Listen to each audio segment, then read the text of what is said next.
rank where the view is nothing less than phenomenal. For how I express and project from my abdominal. The only view better, both my daddy and my mama know. No living parents, my sons give me balance. My wife is my serenity, this mic is my identity. The world is foul enough, that's why I write without obscenities. Provoking danger with broken language and spoken anguish. Begging to get hurt, why would you ask to go through changes? Yes, Lord, life's a chessboard, master the angles.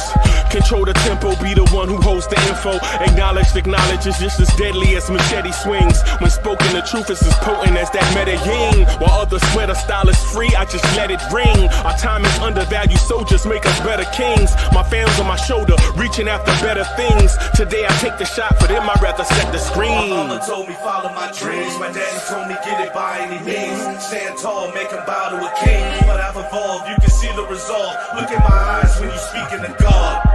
Life and for those who we caught up in using what I was taught with the muse. I guess they call it proving I'm more than an artist. Penciling out my darkest while stenciling out a harvest. And storing what gets me from A to B, just like garages. Instrumental with collages. Envision what I've been drawing. Broadway to give you rhythm like the great Lena Horne.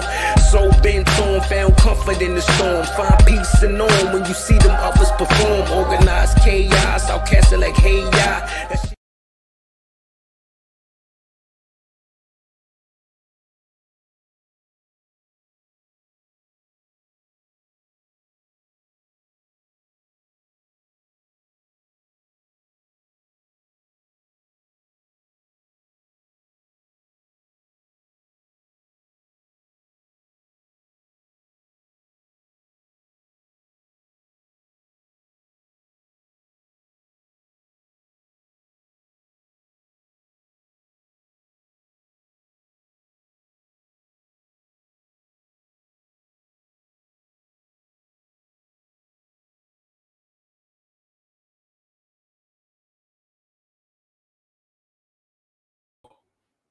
Oh, I was talking and y'all couldn't hear me.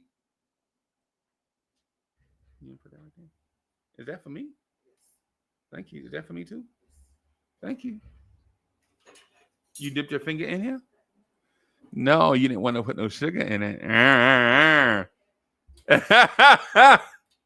Salute to everybody. I'm sorry y'all couldn't hear me, man. I thought I'm up here rocking and I had the mic muted for one thing and then unmuted for another. I'm ate up already. Excuse me. Yeah, man. Excuse me.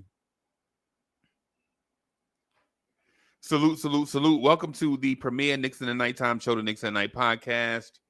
What's good? I got a shirt on, man. This shirt is just, man, you lose a couple of pounds and your phone. You lose a couple of pounds and your clothes just fit strange. You know what I'm saying? Like I got a tee on that look my t-shirt looks tipsy. Let me just put it that way. Let me change shirts, man. I'm gonna change shirts. Hold on. Not in front of y'all. Not y'all turn your heads, man.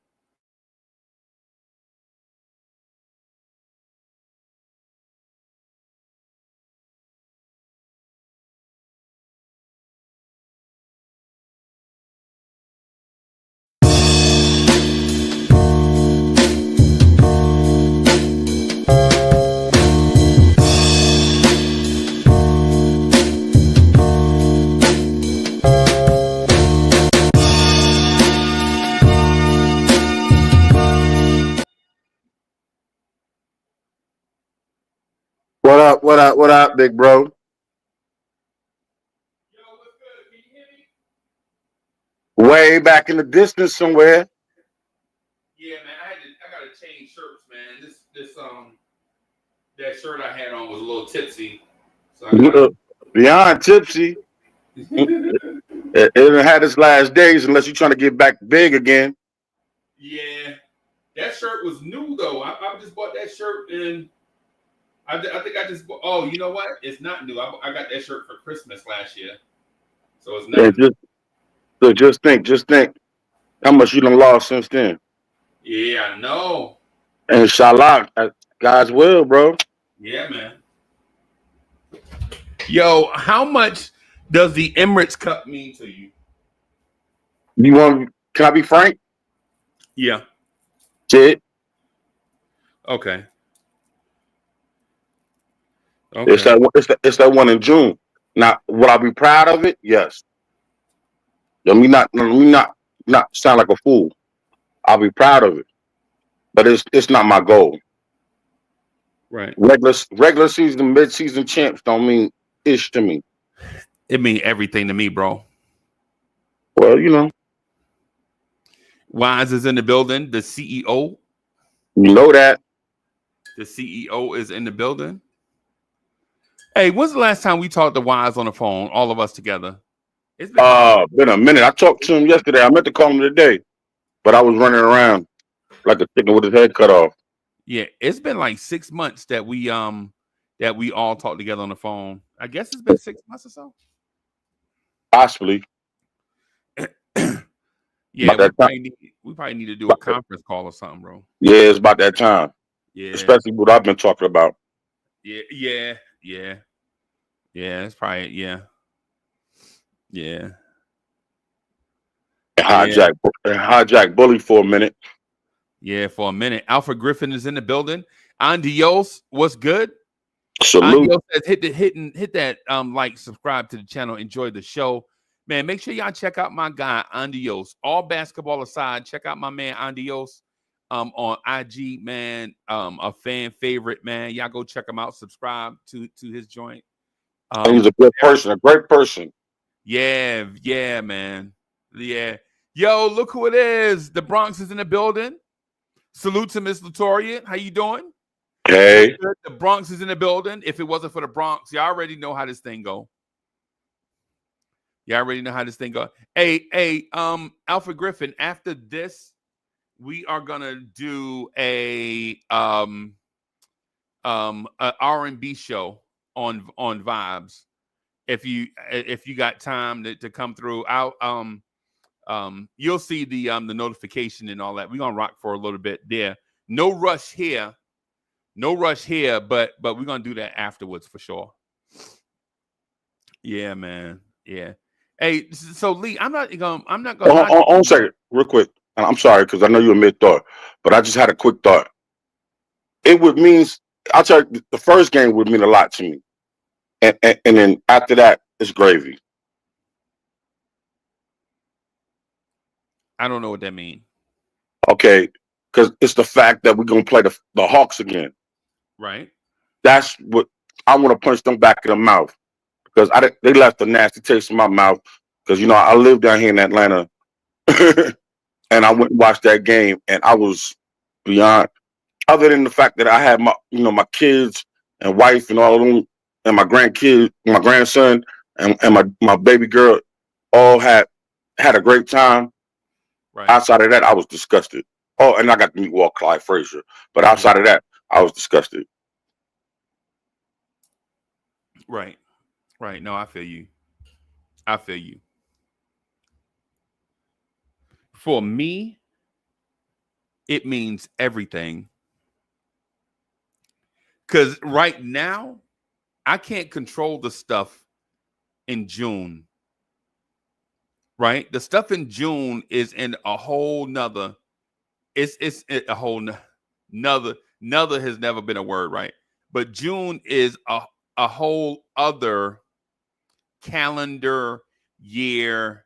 It's its own year, right? 2025, it's its own year, right? And that's still about 7 months away. The in-season tournament, howewant Facts, you right. I'm listening. Is something to me, and this is just to me, and I'm not looking to sway the audience. I just want to express to y'all how I feel respectfully on this. Respectfully, I want y'all to understand how I feel about this. And I'm not trying to sway anybody else. It's just so that you'll know where I'm coming from with this. Right? I'd like to win what's in front of us and not project to what's far away. Now, are the faraway goals important? Absolutely.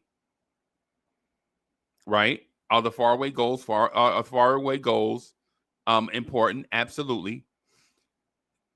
in my mind, I am saying, or you know what, in my heart, I believe that this team is capable of winning anything that's in front of them. And does that start with the Emirates Cup? Maybe. Will it end with a championship? Maybe. But in real life, we have to put one foot in front of the other. Right? And so a dream, a secret fantasy, you know what I'm saying, that you are hearing, banana. You already know I'm the with rest you. of it. You know what I'm saying? I wish I could hit the high notes because I was with you. Yeah. For those, respect to DeBarge. Yo, you know the group DeBarge is very slept on, bro. Very underrated. And not only that, but they spawned from something totally different. You know what I'm saying? With the unfortunate loss of the elders, well, the older brother. You know what I'm saying? Who was phenomenal. He was the falsetto that made Elder Barge look even better. You talking about Bobby? Yeah, Yeah. Bobby, James, and L. Yeah. And I don't think Chico sang with them. I can't remember if so or not. No, Chico's the baby. Yeah. Salute to King Ribby. King Ribby says, "Nah, me and you one-on-one because I'm sick of you trolling Mitch. I guess you haven't watched his IG today. Every show can't be about Mitchell Robinson, bro. It's the reason why we troll y'all about Mitch. Like legit, we talking about the Emirates Cup and what it means to us, right? We talking about the Emirates Cup and what it means to us. And my guy King Ribby coming in the door with Mitch Robinson talk again. Yeah, a dream, a simple fantasy that I wish was reality. That you come knocking at. Yeah, you know what I'm saying? You know what I'm saying? Hey, Lee, yo, I got it. Yo, let me do this. I got to, Lee. I'm sorry. I don't mean to disrupt the conversation, but whoever posted this, I gotta.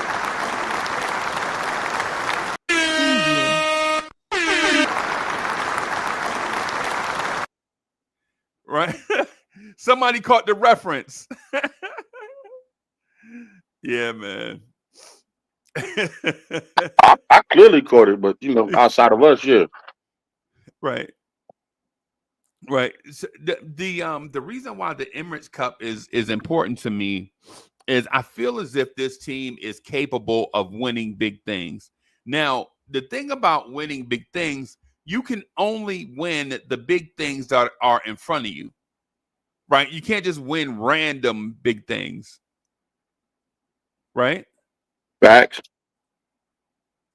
You can't win random big things. You got to win the things that's in front of you. Right? And so the Emirates Cup is one of those things that's in front of us.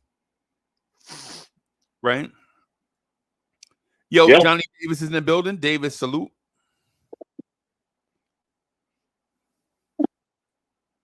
Ribby, what's good, bro? Good, Freezy. What's good, nephew? What's good, Lee? What's good, man? What's good, baby? Missed you. Oh, hold on. Let me do this. I thought I lost it. Here it is. Mikey on the beat.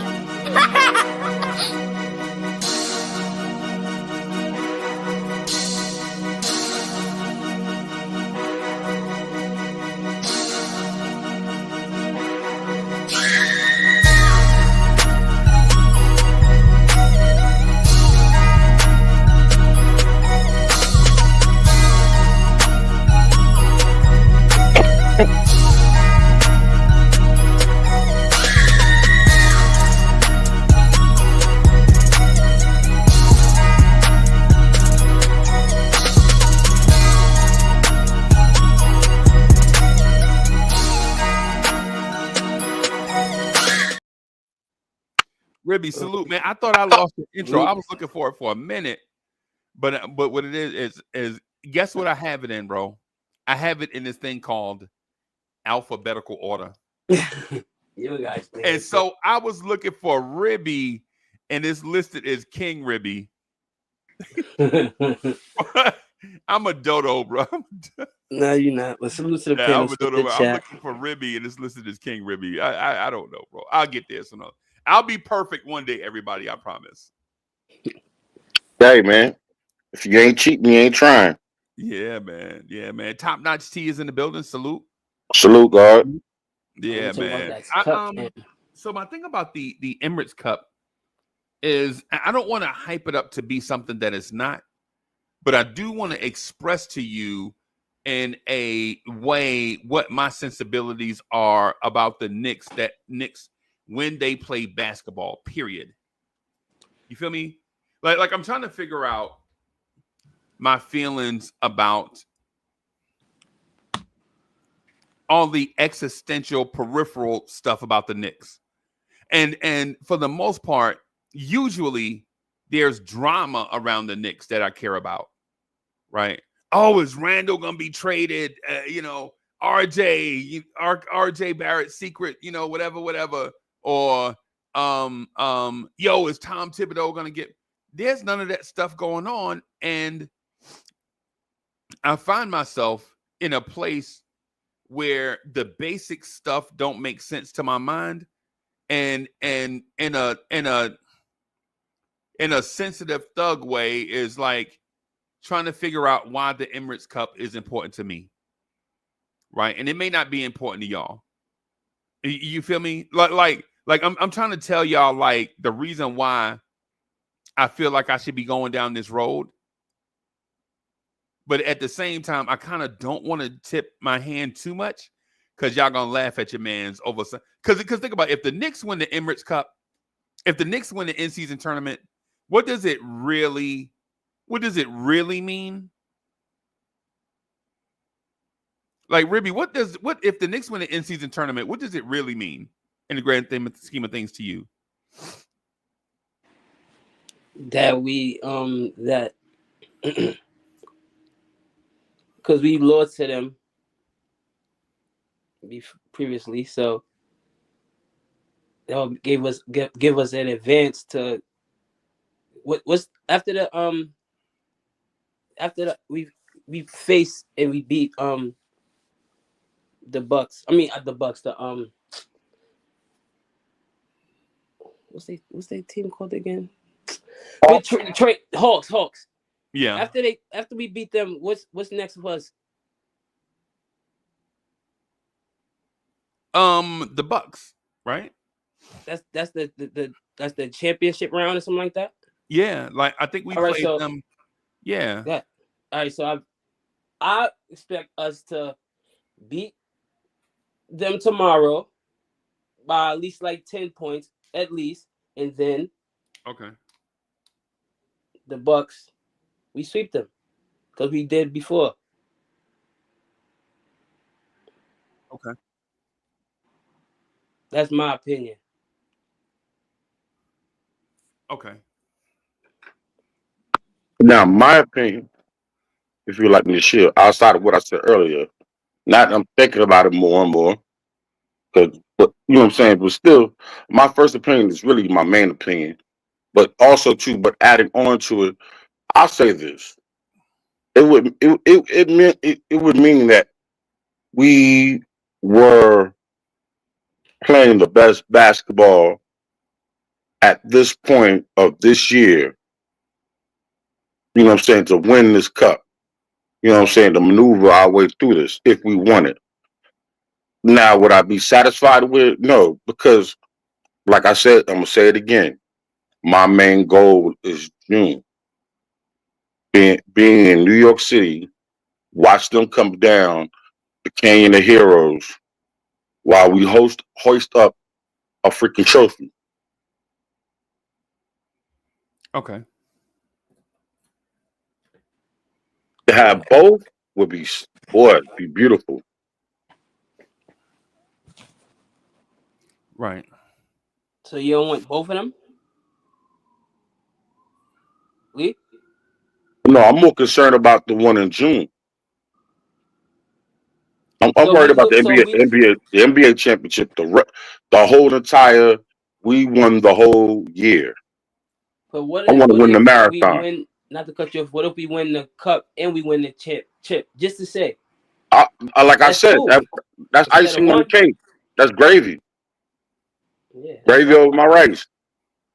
Let me sop it up with a biscuit.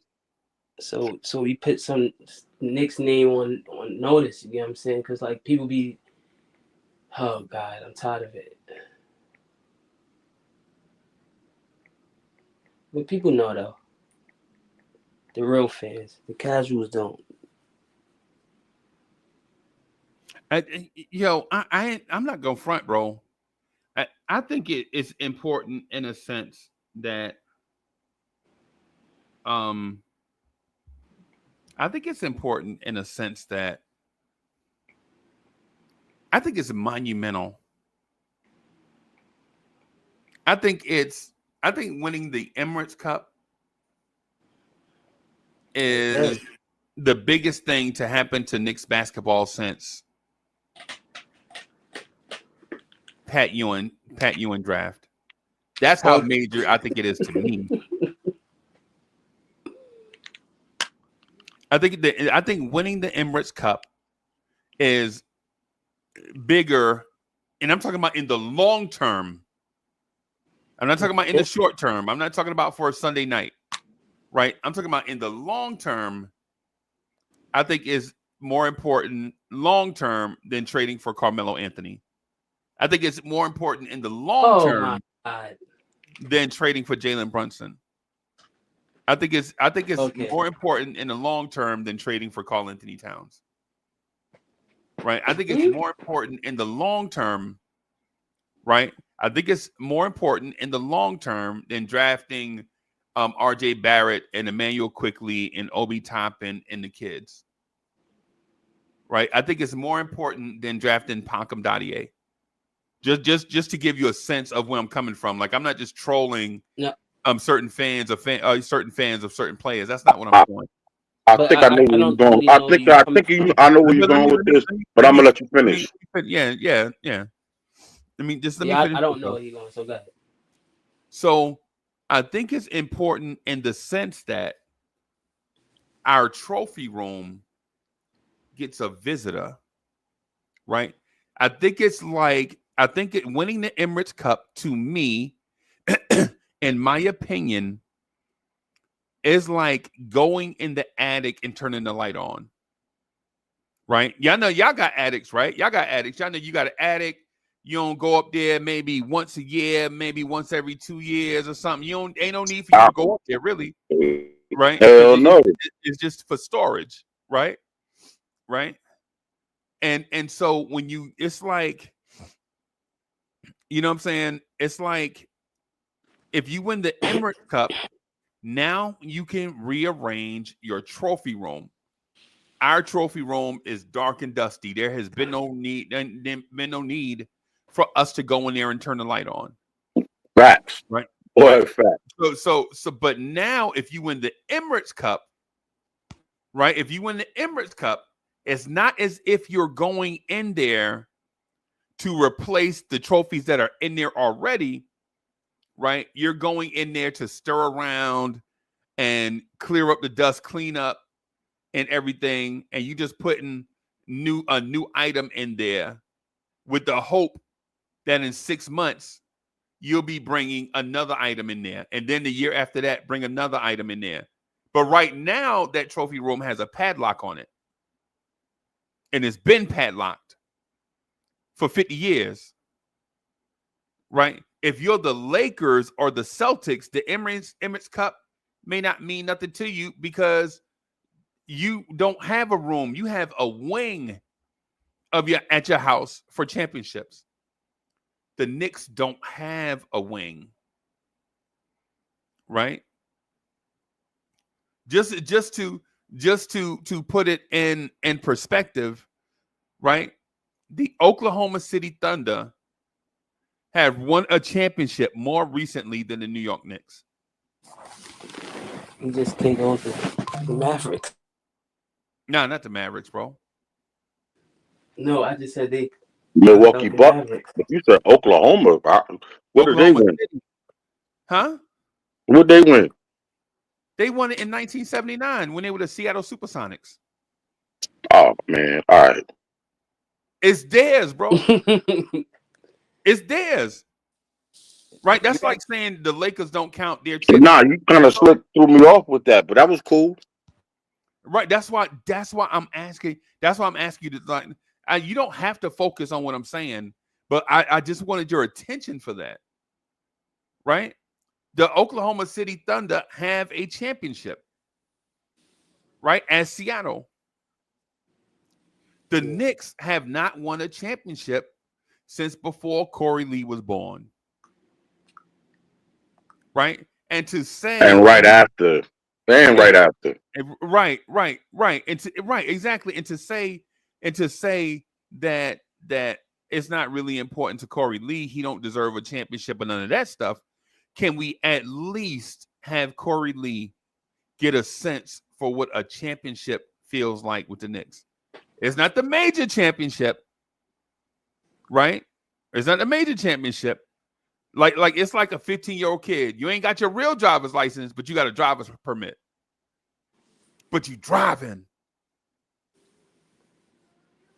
It's like a baby. You're not feeding them steak. Your 7-month-old ain't eating steak. But man, they are tearing them string peas up. It's the start. It's the gateway to something else. And for Knicks fans like myself, who was a toddler, I wasn't even in school when the Knicks won a championship. Right? It wasn't even that. I don't even think I was in school when the Knicks won a championship, bro. Like, I didn't even know. Like, even when my uncles them talked to me about it, showing me pictures. Like Lee, you remember the old camera where you had to take your Which ones you want? You talking about the 110s when they had when they had the little what's that, the little flash on it? Remember that? Right. Or you talking about the Polaroids? Right. Either one. You remember a photo book? Man, come on, man. I still got one. Right. And so my uncles and them would show me the photo book with me as a shorty when the Knicks won the championship and the Mets lost in the World Series. I was a little kid. You remember bubblegum cigars? They smoking real cigars in my face, and I got a bubblegum cigar. Right? Mm-hmm. I get it, bro. Yeah, and so what I'm saying is it's a gateway to something else. Right? And maybe for this franchise, a taste of success is what sparks them to make the major move at the trade deadline. Maybe this little bit of success for dudes that have not had success in the NBA, just that brief taste of it is what motivates them to that success in June. Right? Maybe for the young players, the Pacom Dadiers, the Tyler Koliks, the Huck Porties, the Deuce McBrides, or maybe for the young players that's 25 and under, that's exactly what they need, a taste of success to push them over the edge in their development. Plus, and Wise know what I'm going, where I'm going when I say this. Plus, I don't care how much training, how much playing time you get. I don't care what role you get. There is nothing more important to a young player than high leverage, important in the moment games when they are depended on. Right? Like a rookie can come into the league, play for the Washington Wizards, play 48 minutes a night, play 82 games, and be the worst team in the league, and those minutes don't mean nothing. And Pacom Dadier can play for us, be on the roster when we win the Emirates Cup, and it means everything, because all minutes are not created equal. Right? Just for Pacom Dadier to have a uniform on in Vegas means everything compared to the top 12 picks in the draft of this year's draft not even going to Vegas, don't even get the opportunity. They don't even know what it feels like. And so to me, as a man, as a content creator, as a friend, moments like this for my Knicks mean everything to me in a way, because my franchise has never won anything, hasn't won anything in years. And if you tell me that this one thing is not important enough for me to care, the main thing, and this is just my opinion, this is me stating my opinion. I'm not saying that you shouldn't feel how you should feel. Feel how you feel. But for me, I'm going to express the way that I feel to you guys, because for one, I generally share anything with you anyway. And two, I don't feel like it'll be fair if I felt a certain way and didn't tell y'all. Like, if we don't win the Emirates Cup, this thing will hurt. For me, to me, it's like the playoffs. Right? That's my take on it. Chat, tell me how y'all feel. Is the Emirates Cup important to you? And on that scale of 1 to 10, how important is the in-season tournament Emirates Cup thing to you? Now that you express yourself that way, it has me thinking several thoughts, but I'm going to say this quick. The most important thing that it would do for our team would help bring in camaraderie, and also it'll be a good, motivational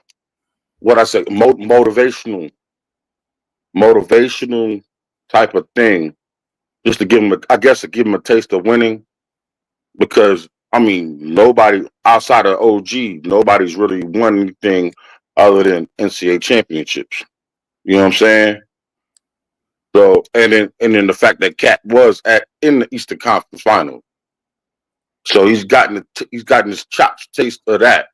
But to go win something and complete it is totally different. So I understand that, and then that, I guess, because it's was it 1 out or 2 out, whatever situation you're in, as far as when you get to do the Emirates,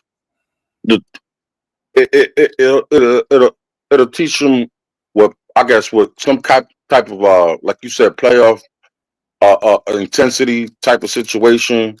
In other words, look, this is how we tighten up, and also too, it probably make some good film. What about you, Ribby? I'm sorry. I think I heard your answer, but pardon me for not hearing the answer, I guess. All right. So, what was the question again? How you feel about the Emirates Cup? The Knicks winning it. I feel we need to win it.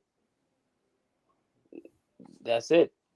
Do you have an emotional attachment to a win or loss?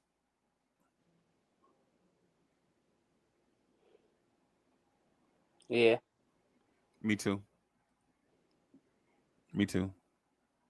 I don't, but I understand why we should. Right. Because Right. the East is there. To be honest, only because I just seen who won just now. So only, to be honest, team I think we got a little bit, tiny bit trouble with is OKC. If they get there to the Emirates Cup and stuff like that, I think that'd be our only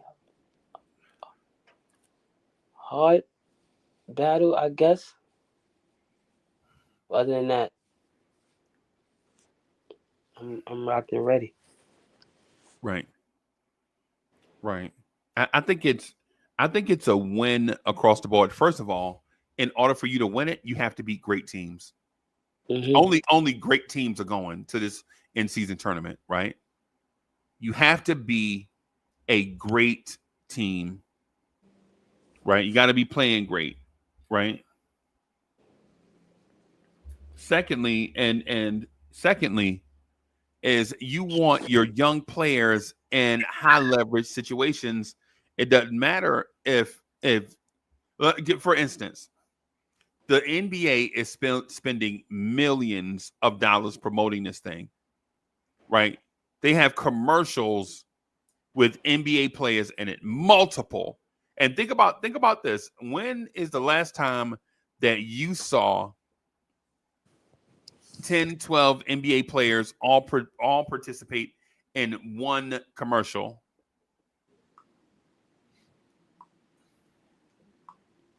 It's been a minute, right? All-Star game, probably. Maybe last year? Maybe last year you saw it? All-Star game, probably. What's that that Kendrick song? The heavy bass song. Yeah, I think it came out during COVID. Or before COVID. Be humble. Y'all remember Be Humble? Oh. Be humble. Yeah. Sit down. You remember that? Yeah. And y'all remember they did the little NBA commercial with all the NBA superstars in it. You know what I'm saying? I think it's probably since. Yeah, I remember that. Yeah. And so they were promoting the bubble chip, I think it was. But salute Jeremy in the building. Salute Wacko is in the building. East Blue Drew was good. LI1 is in the building. Yo, I ain't even gonna front, man. To me, I think this is ultra important, and it's a no-lose situation. Because if the Knicks lose, then we we get a few days off, and we get to rest dudes that's dinged up, like Brunson and Cat get to rest for a couple of days. But if we win it, we get something to talk about for a little while. For a little while in the short term and forever in the long term. Into the playoffs. Yeah. See, the thing about it is if you win the Emirates positive Cup, notion. Yeah, if you win the Emirates Cup, bro, that's something that's yours forever. That's yours forever. We're like, for instance, we're in the moment right now, and say this time in June, say the first week of June, we're down 3-0 to the Oklahoma City Thunder or somebody, Dallas Mavericks or somebody, right? And say we don't win. We can always look back to this season and say, you know what? We didn't win a chip, but we made the NBA Finals and we won the in-season tournament. Nah, that's where I gotta disagree. Okay. I ain't nah. Nah. Okay. In my opinion.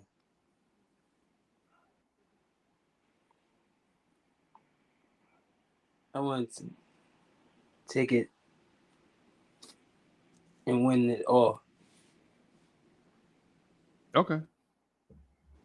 That was Ribby. That was a scenario I made, though, bro. That's not. I know, but it's.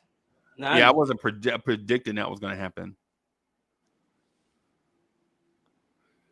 Right. Shut a lot of people up. Yeah, I'm in the mindset where I do believe that the Emirates Cup should be high up on our list of priorities. I think winning, and I stated this already, and it doesn't make sense when I say it out loud, but it makes sense in my heart. If that makes sense. Chat, y'all understand where I'm going? I'm trying not to be too soft about this thing. Notice I'm trying not to be too soft, SOFF about this. But I feel like it's important to me, man. I feel like this matters. People in the chat agreeing too. Huh? I said the people in the chat agreeing with too. Saying the NBA need this Giannis versus Brunson. Yeah. Right. Miguel P says winning is an organizational contagion. Yeah. There's a Wu-Tang Clan song where Jizza has a verse about contagion for the Wu-Tang Clan, for the Wu heads out there. I think it's in a song called Triumph. If y'all ever heard that before. Anybody remember Jizza? Come on, man, stop playing, man. I was just talking about when I watched the docudrama on Hulu. Yeah, Wise says I'm drinking Thug Passion and doing push-ups, bro. and doing push-ups. Yeah.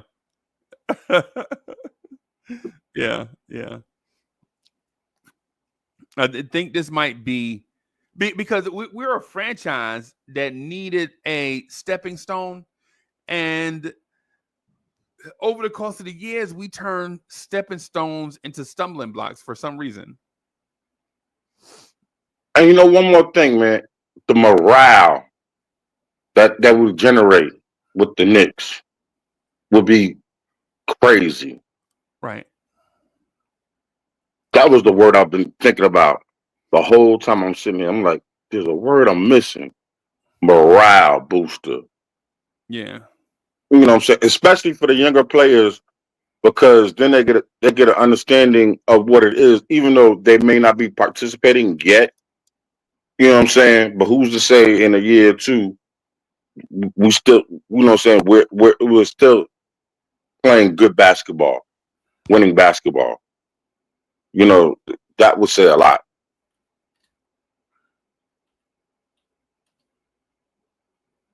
Right. Okay.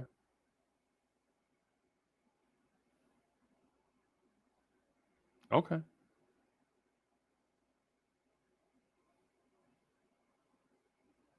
That's it. As the world turns, I spread like germs. Bless the globe with the pestilence. The hard-headed never learn. It's to my testament to those burned. Play my position in the game of life, standing firm on a foreign land. Jump the gun out the frying pan into the fire. Transform into the Ghost Rider. A six-pack in a street car named Desire. Who got me? That's Method Man, right? That's not Jizza. That's Method Man, right? Yeah, Method Man. Yeah, that's Method Man. That's not Jizza. I'm sorry. Yeah, that's Method Man. Yeah, that's it. Yo, when he said, yeah, that's Meth. Yeah, LI1 says matchups. Right. I agree. I agree. The thing about it is I think we are not matchup dependent. I think we present a lot of mismatches all across the floor. And the teams that are in the Emirates Cup, the only team in the Emirates Cup that I really fear their defense is probably Oklahoma City. But I think it will be a great NBA Finals preview. Anybody disagree? Y'all disagree? Okay. Yeah. Inshallah. God's will. From your mouth to his ears. Yeah, Wise. Yeah, I see you. Yeah. Yeah, I see. Yeah, man. Yeah, I think it's important in that sense that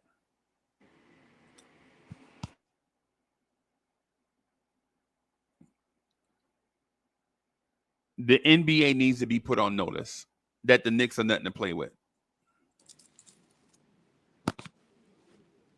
Hell yeah. They already are on notice, but you know what it is? They're trying to keep it so low key. You understand what I'm saying? That the NBA does not want. If the Knicks win the NBA Finals, it's gonna be so bonkers in the league. You understand what I'm saying? Right. And I ain't gonna lie to you for real. The league needs a shakeup, a real major shakeup for a minute. You know, so I'm praying that we win this year. Right. You know, I'm praying we win this year. Right. Right. Yeah. Yeah. Now that we got the Emirates Cup thing out of the way, basically the small conversation, I just want to.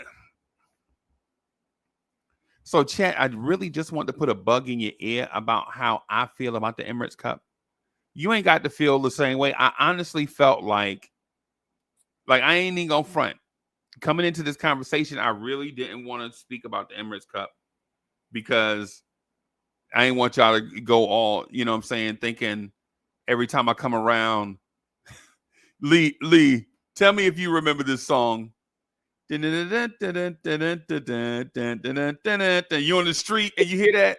I already know. I'm talking about some Laurel Hardy / Little Rascals / like Abbott Costello.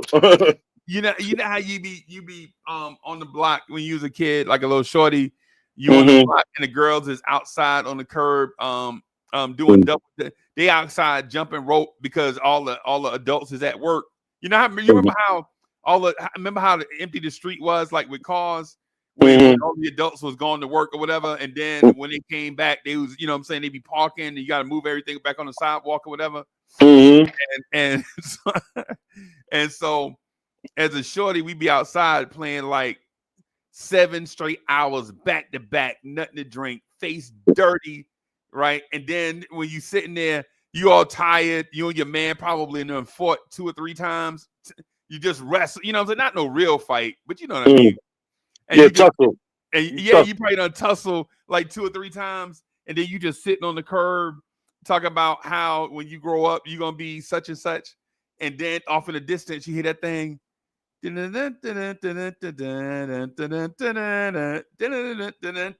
Ice cream truck. And it's Mr. Softy. The ice cream truck. Right. Stubborn. Yeah, and so And so I ain't want y'all to play me like every time I come around, y'all be thinking about the ice cream truck. You know what I'm saying? I got you. About this Emirates Cup thing, right? And but to me, I think it's important on that level of if you're a diehard Knicks fan, and I know y'all are because y'all watching me in the middle of the night. Right? I know y'all die hard, right? And I'm not questioning that. I know y'all die hard, right? But when you die hard, you know what I'm saying, and you thirsty for some success, something is better than nothing. But I just don't want to get my thirst quenched for a moment. I want my thirst quenched all the way. You know what I'm saying? I want them gold bottles. I want aces of spade. And I'm talking about I'm talking about the magnums. You know what I'm saying? I'm not playing. That's what I want. I want to say finally in my life, I can honestly say I saw it. I saw my team do it. You know what I'm saying? Like, I'm spoiled. I'm a Giant fan. The Giants done won most a lot through my life. You know what I'm saying? I saw 86. I saw 90? I saw 07. I saw 11. You know what I'm saying? Lee, you missing the conversation, bro. Bro, I get the conversation. Nah. The Giants Super Bowls don't count to us Knicks fans, bro. We don't care. I understand that. I'm waiting on my Knicks. My point is, I was trying to make a point of me being in my fandom of these franchises.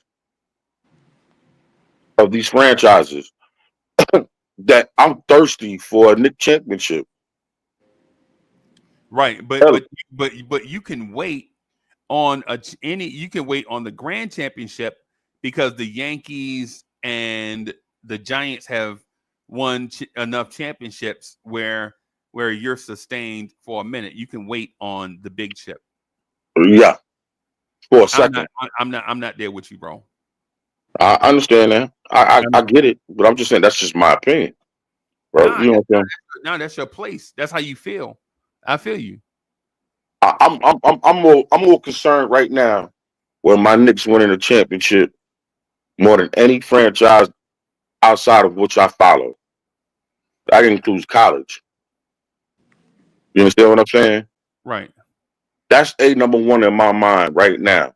Like, I gotta see this. I gotta see this. I gotta see this. I gotta see this. It's gotta happen. Right. If you're a fan of the Yankees and say of the Giants, if you're a fan of what college football team hadn't won in a long time? Miami? No. Notre Dame. It's Notre Dame. If you're a fan of Notre Dame, bro, then you can wait because the Yankees have given you enough sustenance until Notre Dame get their life together and win a championship. And what I'm saying to that is, I view all of them as separate. You gotta want it, dude. You gotta want it. I view all of them as separate, bro. Like the Knicks, I'm starving, man. I'm ready to, man. Chat. Do y'all agree? Are y'all with Lee on this? Is this how y'all feel? Because I want to know if I'm offset in this conversation. Because if I'm offset in this conversation, I need for y'all to reel me in. And be honest. Can you wait if a championship was guaranteed in say 6 years, is guaranteed, you can see the future. In 6 years, you guaranteed to win a championship, or you can't see the future, and right now you're playing in the Emirates Cup with a good roster. Which one would you choose?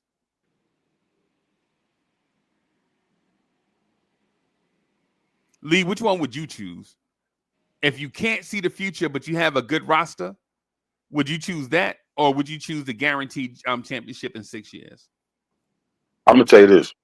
I'm praying for at least 2 championships in 6 years.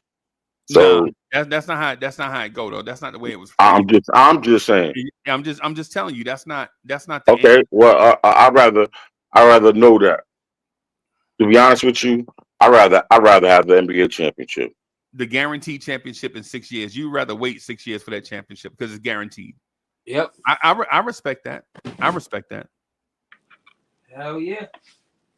Just Knicks is in the building. Mike Saunders in the building. Salute. Yeah, I respect that. Y'all would rather wait those 6 years for that guaranteed chip as opposed to not knowing what the future holds with a pretty good roster and a pretty good front office.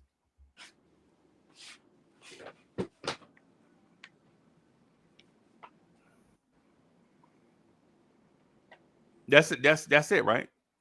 Give me that guaranteed chip in 6 years. Yep. Right. I'll be 38 years old. That's good still. Right. It don't matter. It's done in my lifetime. It was done. I seen it for myself. Like my man said, I seen it like on a 20-inch screen. Believe it. Right. Miguel P said he stopped watching basketball for 6 years. Wow. He said he'll stop watching basketball for 6 years? Yep. That's good. Yeah. And so maybe I'm offset then because I don't know because my thing is I don't know. It should not because you got to think, man. You still haven't really. You see how I paused to let Corey Lee jump in there. I'm sorry. And then as soon as I said something, Corey Lee jumped in. I apologize. Go ahead, Lee. Go ahead. No, I was trying to get out because I was trying to hit mute real quick. No, go ahead. And I was saying, I don't think these are recent and still random thoughts until these moments happen. You understand what I'm saying? Because my perspective might totally change. You know what I'm saying? Provided we even get anywhere near that Emirates championship. You understand what I'm saying? With that said, though, it's just me. I'm so thirsty for a freaking NBA championship. You know what I'm saying? We have too many players Hall of Fame players that ran through our little or should be Hall of Fame players that ran through our franchise and did nothing with them. You understand what I'm saying? Great players. Hell, we just had 40. We had 40 of our of our alumni come back through the other night. Are you serious, man? You think they thirsty for a championship? I bet you they are, because they got posthumous rings waiting on them. Some of them. But outside of that, though, on some real stuff, I need a championship, man, and I'll be all right for a minute. But I'm still sitting there looking at that team like, because this team right now, God willing, we keep them. They stay healthy. We find a way to keep it cost effective. We can win a championship with this team, and I'm done.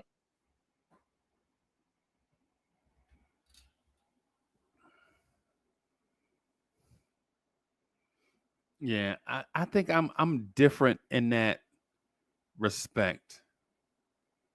And in fairness to y'all, I asked the question already knowing the answer. Generally, I don't ask questions already knowing the answer.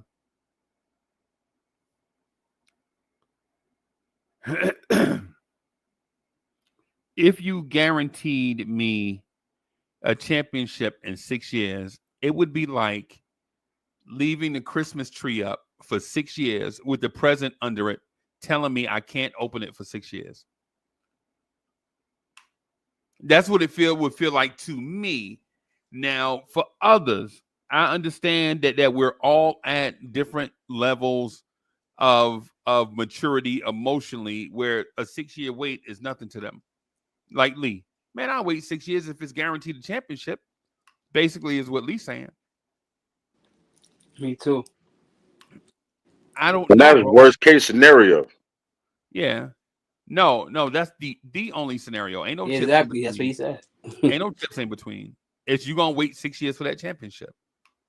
But guaranteed. Yeah, but it's Hell guaranteed. yeah. Yeah, and so for me, that's telling me that I have 5 years of Knicks basketball that won't mean nothing. Watch the Bears play. That means 10 years, because you know the Bears age you double time, bro. The Bears is trash. Yo, the Bears is trash, bro. Oh my I god. know me and Wise was talking about them and stuff like that. Yo, bro, we so dysfunctional, bro. Yeah, I don't think I can wait. Respect and respectfully to those that can. I'm being honest with y'all and telling y'all that I personally can't. I'm not built that. I'm not wired in that way. Does it mean that I'm right? No. Does it mean that the other person is wrong? No.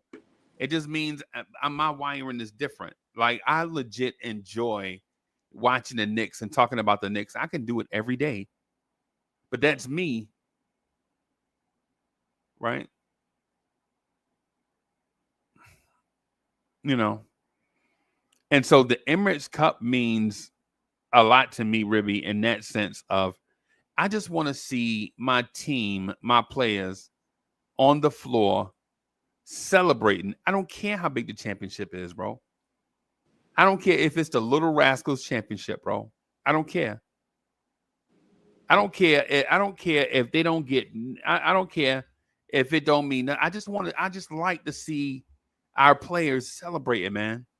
Like the other night when they beat the Raptors and they were celebrating on the floor, that meant something to me, bro. What did it mean to RJ and them? Nothing. RJ and them all hurt up. They played their hardest and they lost, so it didn't mean nothing to them. But to see Cat holding up the New York on his shirt, talking about I'm meant for this. You know what I'm saying? When that man said I'm built for this, bro, come on, man. You know what the real reason why he said that, right? He explained himself. He said because he haven't won in Minnesota. I forgot how many years. What, 11 years you missed that? 9 seasons. Yeah. Like 9 something seasons. that like 11, some wild number that he never won, and then this is his first time he did it. Right. That's why he was gassed. Right. Yeah, man. I think you got it. Yeah. Salute, Soul.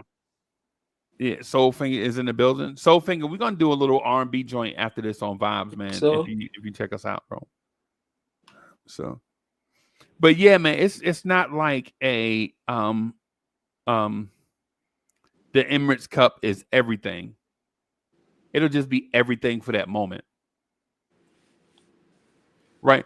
To me, Ribby, I compare it to puppy love. And I know you're a grown man, dog. You old as dirt, right? Right. I know dirt out there that's younger than you, right? My thing is if you ever been like, you ever like met a girl when you was like 14 and when she kissed you for the first time, like, I mean a real kiss, not like one of them not one of them like Aunt Mary kisses. I know you're going. Go ahead. When she kiss you inside the head. Here, boy, come here. Let me give you some sugar. Not one of them kisses. Like a kiss from a girl that means like sensual. Yeah, like the kiss from the girl that actually means something in the moment. Yeah. Right. Like she been waiting the whole time to give you that kiss. Right. And y'all kiss each other. And then you go to your pops and you walk up to your pops and like, hey, Bobby, give me a cigarette. What? Yo, Ribby, when you was 14, you never asked Pop Deuce for a cigarette? Hey, Bobby, give me a cigarette, man. I don't smoke cigarettes. I'm joking. Man, I had my lips smacked for trying to get one of Spencer Clay's cools. I'm joking about that last part, but the point I'm for real about is in that moment that seems like it's gonna last forever. It doesn't, right? But in that moment, it seems like it's gonna last forever and is very important. One of those moments that you remember, right? It'll be like Soulfinger, like my man. I use my man Soulfinger. Monumental. It's monumental, bro. Yeah, for the moment, right? I use my man Soulfinger for example. Say Soulfinger had a seed that was like 14, and something happened in his life. And right, he come home and he rubbing that one chest he got on that one hair he got on his chest, the little baby hair on his chest. He rubbing it, and Soulfinger be like, "Hey boy, what's going on with you?" And he be like, "Hey Bobby, give me a cigarette." And you like, "What do you call me by my government name? A cigarette?" And then he tell you like, "Yeah, Ninja, man. Please." Yeah, man. And then your seed be like, "Yeah, man. I kissed a girl today." And then everything changed. Like you forget your name was Bobby. You know what I'm saying? You proud. You like in that moment, like everybody is proud in it. Now that moment don't last forever. Right? The moment don't last forever. But in that moment, right? In that moment, everybody forget about the rules. You forget about the rules and the way everything's supposed to go because everybody is so proud in that moment that something happened. The father proud, the father at work, the next day eating his tuna sandwich on break. Like, yeah, my boy talking about he a man and he managed out here kissing them gals. You know what I'm saying? You know what I'm saying? Like everybody proud in that moment, right? And so this is, to me, that feeling is kind of like what the Emirates Cup is to us. Like you can't win the NBA title in December. You can't. You can't win the NBA title in December. You just can't do it. You don't play for it in December. But the Emirates Cup is in December. Right? And if for those that are be like, nah, dog, I'd rather just be healthy. You know what I'm saying? Play these dudes, have it play like a regular game, and just have everybody come out that healthy so that we can make our run in June. I respect that. I respect the heck out of you if that's your stance. If that's your stance, I respect you for it. Right? But for me, I'm thinking any taste of success is better than a chance that you may get success or you may not. That's my stance on it. Justo, what's good? Justo, thank you for the generous contribution. Justo says, last night win felt like a key moment. Poetic to see RJ Cook, then get blocked by OG, then Cat win it while JB watch. Shows how far we've come. And the important part of that too, Justo, is Deuce McBride was in the closing lineup while Jalen Brunson watched. Right? Deuce McBride was in the closing defensive lineup. We graduated, bro. We graduated. Yeah, that was impressive. Yeah. Yeah, we graduated, bro. Want to also thank Corey Lee for the generous contribution earlier. I was trying to get to it, but we got off to such a fast start, man, that I didn't get. So Lee, thank you for the generous contribution, bro. We appreciate that. Yo, shout out to, I meant to say, shout out to Bedford Stuyvesant, Brooklyn, New York, and all our people from Bedford Stuyvesant, Brooklyn, New York, all of y'all watching. I know there's a lot of y'all, man, a lot of fans of the show, and just want to shout y'all out wherever y'all at. And yo, shout out to my man Bully. He always with me, my right hand man. Yeah, man. Yeah, man. And Miguel P says, be nice if the Cup win offer more than cash and bragging rights. Maybe home court in the first round, regardless of right. Yeah, that'd be nice, right? That'd be nice. That would be nice, bro. That would be nice. Yeah, that would be nice, man. If in the future it'll offer something to play for. Brownsville in the building. Salute to Brownsville. Salute to the greatest spot in Brooklyn, New York. Canarsie, where my folks from Canarsie at? Red Hook, where you at? Flatbush, East Flatbush, New York, where you at? Shout out to the Bronx. Shout out to the greatest borough God ever created, the Bronx, New York. Shout out to the Bronx. Shout out to Jersey City. That's my home, man. Shout out to Jersey City. My two places. My two places, man. Jersey City. Shout out to the Bronx. Hey, just say shout out to Bayonne. Bayonne in the building. Shout out to the bowling alley in Bayonne, man. Used to have the fresh hot dogs on deck. Yeah, man. So Ribby, is there a topic you want to talk about before I jump into these topics, bro? There's something you want to talk about specifically? You want to talk about how good RJ looked? Nah, because RJ now on this team. I just, that's my guy, though. Day one.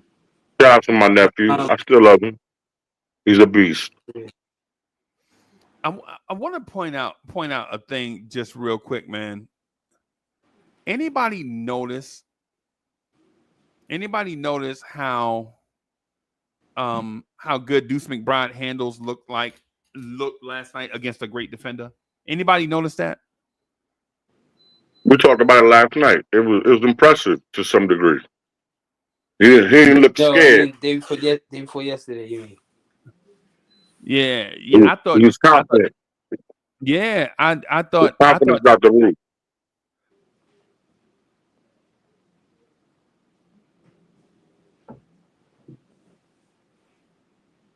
Yeah. I thought he was going to be tested. I thought it was a pass or fail yesterday against Davion Mitchell. They call that man. What do they call that man? Ribby, what's that man nickname? Night Off or something? I don't know, but he did steals and stuff like that, man. He's stripping people. Right. Yeah, man. Yeah, LI1 says free hoodie Kev. Yeah, man. Free hoodie Kev. Hey, man. I hope you doing. Yeah, man. I'm gonna just leave that one right there where it's at. I miss Hoodie Cav. I just leave it right there. Yeah, man. Deuce held his own though. Yeah, man. HRM says that's exactly what he needed. Some handles. His star keeps rising. Yeah. I agree, man. I think my guy is probably. I think he's arrived. Let me say that. Yeah. Is that fair to say that he's arrived? Not in my opinion, not quite yet, but he's getting there. He's almost there with me, but I'm not gonna say yes yet. I got to see something else. I just got to see something else outside of that. As far as coming off the bench, yes, he yes. He's not no starter, you know what I'm saying, but a nice rotational bench player, yes. He could put up 10 plus points a game. Yeah, and so Easy. I'm sorry. Go ahead, bro. No, go ahead. I was gonna say I think he's got the scoring down.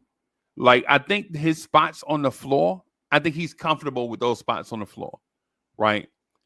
I think where he has arrived is he can handle manipulation of the defense, the manipulation of his defender, play make with either hand, slash to the rim, and get his offense off. And so he could always do one of those things at a time. Right? He was a functional ball handler, but he couldn't do anything off his handle. Right? And he could finish at the rim because y'all remember the G. I think he had the G League Dunk of the Year one year. Y'all remember that when Deuce dunked? I already knew he was athletic. I knew. When the first time I saw him athletic, this dude. It was not in the G League. It was the Summer League. It was his first year, and I see him get the ball and go up off the vert and dunk it. And I'm thinking, like, he got to be at least 6'5", 6'6" to do that, right? I didn't know the young man was like 6'2", with long arms. And I'm like, whoa. Whoa, I was impressed. One with barefooted. Right. And then I found out he was a all-state quarterback. Crazy? What? Wow. Right. And so our thing was Deuce, depending on remember when Deuce was matchup dependent, right? Like Deuce was matchup dependent in that thing where depending on what the defense gave him, that's what he would do. Like some nights it was no offense, all defense. Right? Their defense was too good, so Deuce had to be on defense because his offense wasn't suited for that matchup. Right? And then there were nights where teams that had bad perimeter defense would just give up threes to Deuce, and he would knock them down. Right? And then there were nights where teams would smother you on the perimeter, and Deuce could beat his man with not with handle, but with athleticism, and get into the teeth of the defense and hit that free throw line jump shot. Y'all remember the free throw line jump shot Deuce used to cook with last year? Yes, sir. Yeah. Right? And so this year, what it looks like is that he put all of that together along with passing, and so much so his playmaking is so underrated that you don't even know that he got you 4 or 5 assists until you watch the box score. Yep. You're like, oh, Deuce had 5 assists. Okay. Yeah. You know what I'm saying? So I think Deuce is putting it all together. I don't need to see him be more assertive. I need to, like that Barry White song, play his game. Play your game. Play your game. Lee, you remember that? No? Okay, maybe I'm too old. I gotta go back in my memory banks for that. You don't remember Barry White? Okay. All right. Are you serious? Secret Garden? Okay. Man, Barry White? Are you crazy? Oh my God. Right. If anything, he was a better producer than he was than a singer. And then he had orchestras. So Yeah. with that said, I'm done. You know he's Chucky Booker godfather. You That I remember didn't Chucky know. Booker? That Why I you didn't know. wanna play your Yeah. game on All right, me? I know what you're talking about. Yeah, yeah. And Li1 says, nah, he'll never start over Brunson. Let's slow all the way down, not talk crazy. Right. I'm with you. I'm with you. Well, I said he got to show me something else outside of this. So what's that one thing you need to see? Can he lead a team? Can he actually lead a team? Then I'll be like, oh, wow. But you know what I'm saying? Lead a team. But what? Hold on a second, bro. But where he came from where he started, and especially after last season, all that pressure put onto him to produce, and him being somewhat productive to a degree, to where now it's an expectation now. You understand what I'm saying? That's my point. No, I don't follow. Okay, I'm expecting him to be like it, outside of that. He can do more than just them little 2 minutes or 30 something seconds or however wherever the case it means to close out a game. Like he can shut it down, lead the team. You know what I'm saying? Make the correct plays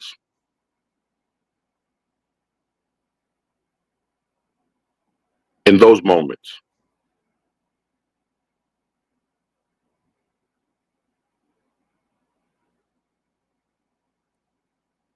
Okay.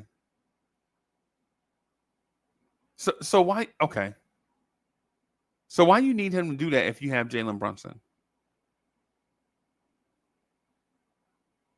I'm not saying that I need him to do that. I'm just saying for any situational type moment, we don't know what might happen. Brunson might foul out. You know what I'm saying? Uh, uh, I mean, you know what I'm saying? He might roll the ankle. It's not that bad, but he's not going to finish the game. You know, God forbid. So you didn't see that last night in the same scenario that you just mentioned. Not for a stretch. I won't say for a stretch. I need to see that. You know what I'm saying? Just besides that 2 seconds something. But I'm saying like knowing that he's going to have to finish the game.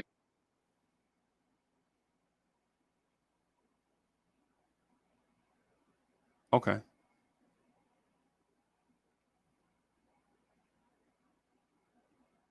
All right.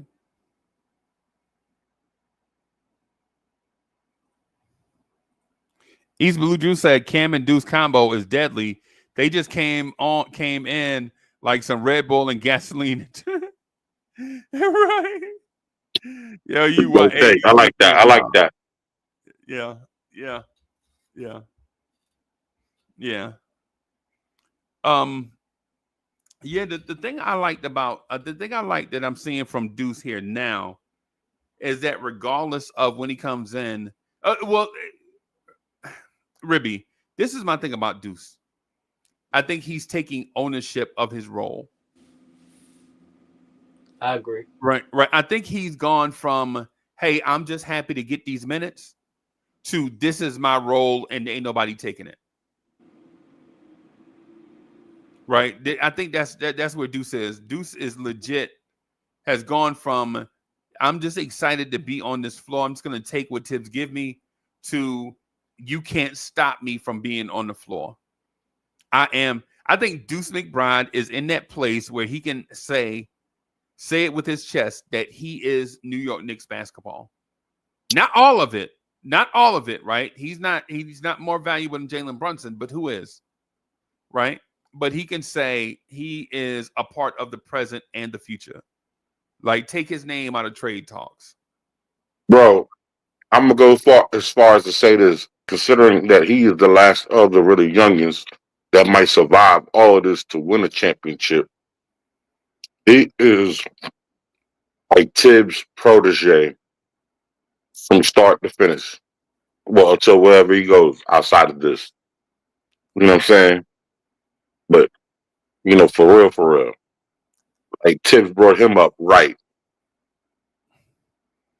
Right, and he plays like it. He plays like it, right? Right, legit. He is confident and comfortable at the same time, and not a overly confident type thing, right? He is confident and comfortable in that sense of, you know what? He's proven it to himself. For the most part, if you think about it, look what he's doing. He's comfortable. Right. Now, Right. with that said, though, Right. now he's a major example. That's why I know Tibbs is a very good coach. You know what I'm saying? He's a major example of what hard work, perseverance, putting your head down, making things happen for yourself, creating your own luck. You understand what I'm saying? All right. And when opportunity knocks, you take advantage of it. You know what I'm saying? And he knows himself that he's a few more things that he has to do in order to be ready. You know what I'm saying? And also too, you know what I'm saying, learning how to be a little bit more, being more crunch time and more available. You know what I'm saying? So to knock down big shots.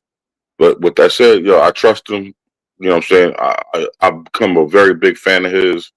I like him. Um, and I'm happy he's still in it. Right. Old head is in the building. Salute the old head. Salute. I don't know if I salute the old head. I think Tibbs is wanting Pacom Dadier, Tyler Kolek, and Ariel Hukporty to be on that developmental path also. Is that strange to say? Is that strange to admit out loud? Oh, no, say again. The Tibbs wants the other young kids on that development path also. I mean, yeah. I think the only one they're trying to push most is Hukporty, but because I mean, because they what they. I'm not gonna say this. I'm not gonna speak this in existence. But anyway, I'm gonna leave it alone. I'm gonna say this. They probably don't want to pay Mitchell Robinson unless they have to. You understand what I'm saying? Right. So, and that's my man, and I ain't want to bring it up like that. And I'm not thinking about it negatively. I pray he's here. I pray he's on this run for a championship because I really believe he can really make things happen for us, especially in crunch time situations in the playoffs. But with that said, wishing one hand and issuing the other one, see which one fills up first.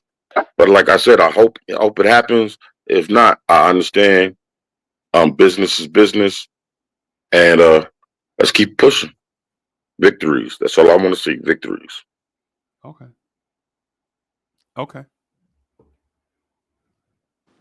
Right. Wacko, we about to go down there. Nah, hell, bro. I swear to God, I will punch this end stream button with my hand, bro. I ain't gonna. Bro, that was not my quote to make a hot conversation for. I would, bro. I wouldn't use the mouse to click on it. I would legit punch it through this window back here, bro. East Blue Juice says Pacom just got brought back to the G. Yeah, man. I think they're just gonna give him some time to run up and down, man. Give him some run. You know what I'm saying? Keep them legs. Keep them in shape or whatever. One last thing I wanted to talk about and run by y'all is this thing, right?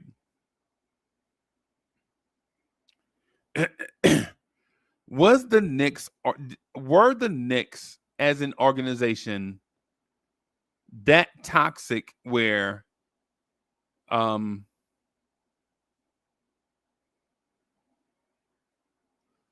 Oh, okay. I feel okay. I feel you. My bad. Um, were the Knicks organization that toxic of an organization that it took us removing all of the toxic parts for us to even get to this point? And have we arrived at a as a team? Like, have we arrived as an organization? Is that where we are?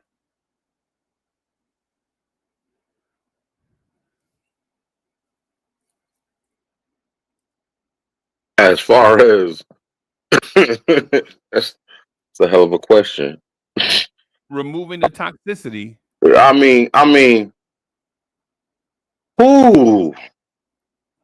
If it was as deep as they trying to make it seem over at the other organization, that's crazy Right. because of the talent. Right. With that said, um, will we be here this time this year? You know, would they be arguing over position? I don't know. Who's to say? We can't say. We Wa- can't speak on that. Was it But important to get rid of Randall, RJ, quickly, Knox, Frank, I mean, Obi, come on, man. Knox, Grimes? you can't even talk about them. Those were piss poor choices Lee, let and, me. and, and prime Okay. and prime opportunity. Bro. All right, go ahead, man. My bad. 'Cause No, go ahead, bro. no, the reason why I say that when you bring up like Knox and Frank and all them, not those were like piss poor choices of poor leadership. Outside of that, you know what I'm saying? Not to say that they weren't talented, it could be room, but they had the worst type of leadership in front of them to even develop. You couldn't even, man, come on, man. Compared to what we got going on now, nah, I'm not gonna say that. But I will say this. Because of the egos, maybe yeah. I mean, maybe that was a good move. You understand what I'm saying? And it's just what it is. So is You it know, yes or no? Is it yes or no?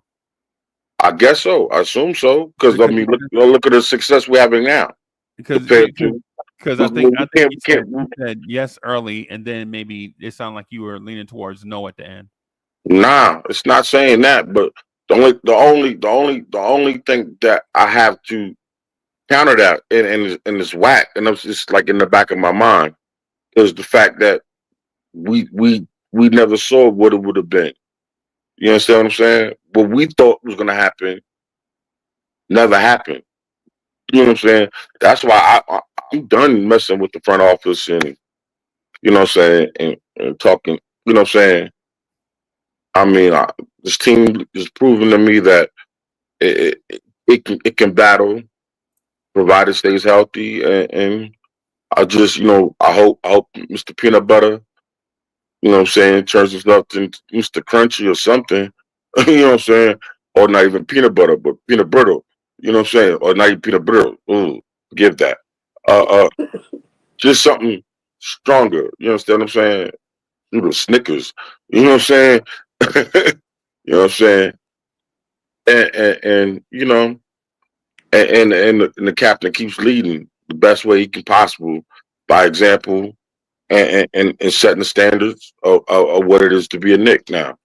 You know what I mean? And the soldiers follow through from OG on down. You know what I'm saying? To everybody. Make it infectious. That's why I say, if we do win the Emirates Cup, God willing, it'd be a great morale booster. Okay.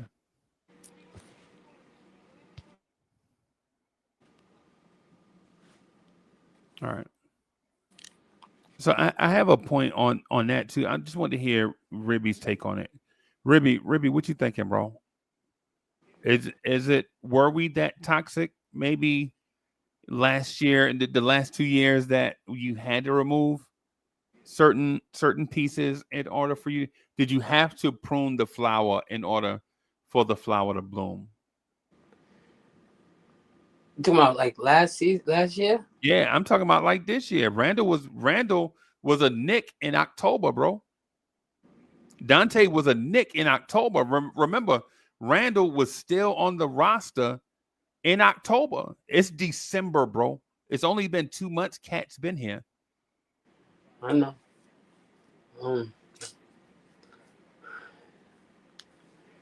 Well, I mean, you could.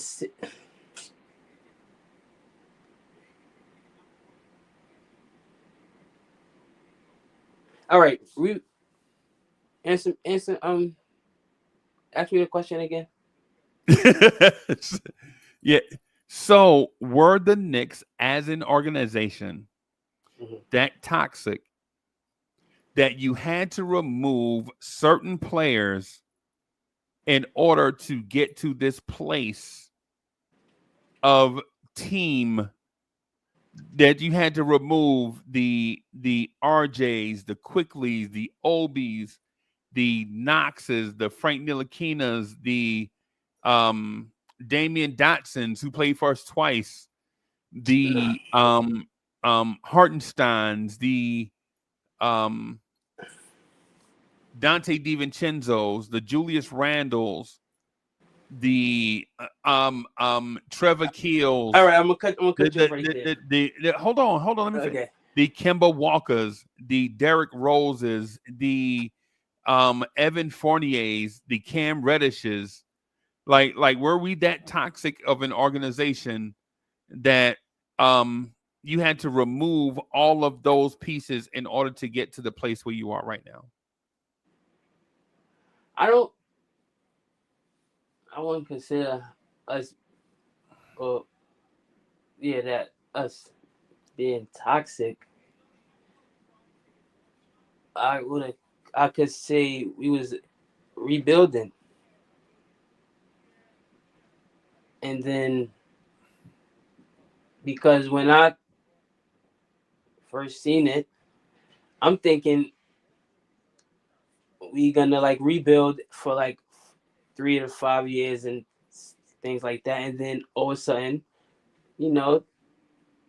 pieces start moving. But then I was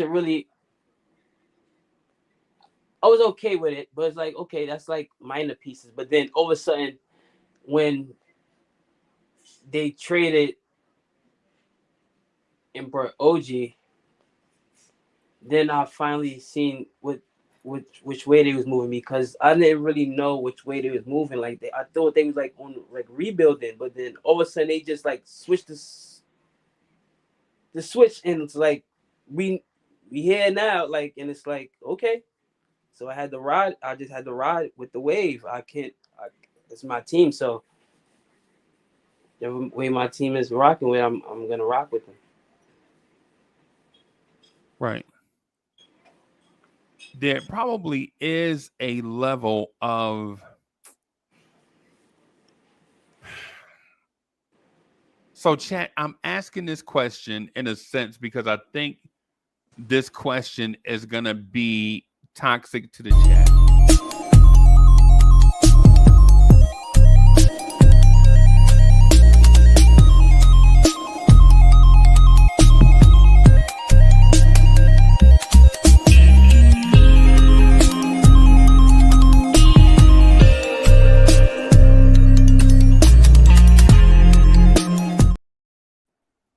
Yo. Salute Freezy. Salute Ribby. Salute Core.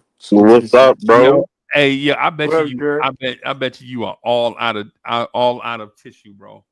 For them crying Mavericks fans, bro. Hey, bro, you got your pocket protector on and everything like that with your calculator in your hand.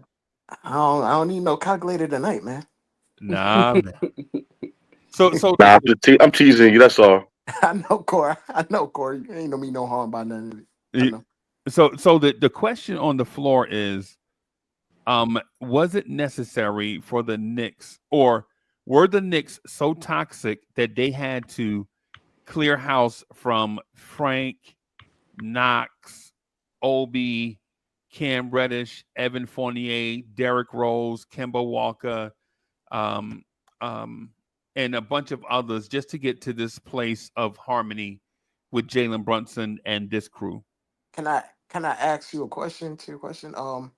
What's your definition of toxic before I go further? Not positive. Okay. That's toxic. Toxic is So not so toxic so is not negative. It's not positive. so so basically players that made it harder to win. Yeah. And so toxicity, everybody. So toxicity is not poison. Toxicity is any element that's not providing a positive impact. Right?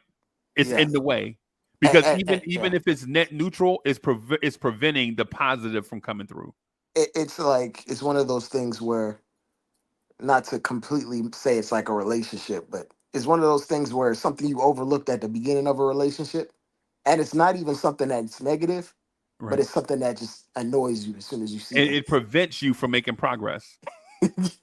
like you date a girl and you like, oh, she snores, that's cute at first, and Yeah. now when you in a bad mood and she snores, you just can't stand this person. Yeah, it should drive you crazy. It's like, and you already knew that came with the package. You already knew what this person was. Right. Lee, you know how like when you was dating back in the day and your girl had like the nice sundress on and y'all riding through the city in a car or whatever, Mm-hmm. and then you like, oh girl, did you just pass gas? Let the windows down. And it's cute at first. And that's cute at first, bro. But then you leaving a restaurant, y'all was beefing, and then she pooped in the car. and you just want to drive your car off a bridge. Stop it. Like that, Crazy. and Yeah, I get you though. Yeah. and so no disrespect to the players that, because I'll give you a level of what may be toxic and but not seem toxic at the same time. The year there were Kemba Walker, Evan Fournier was the starting backcourt, and you had young players that needed to play, i.e. Deuce McBride, Emmanuel Quickly, RJ Barrett, and Quentin Grimes. But there was a story in place like, oh man, Evan Fournier was giving Kevin Durant the business in the World game. Y'all remember that?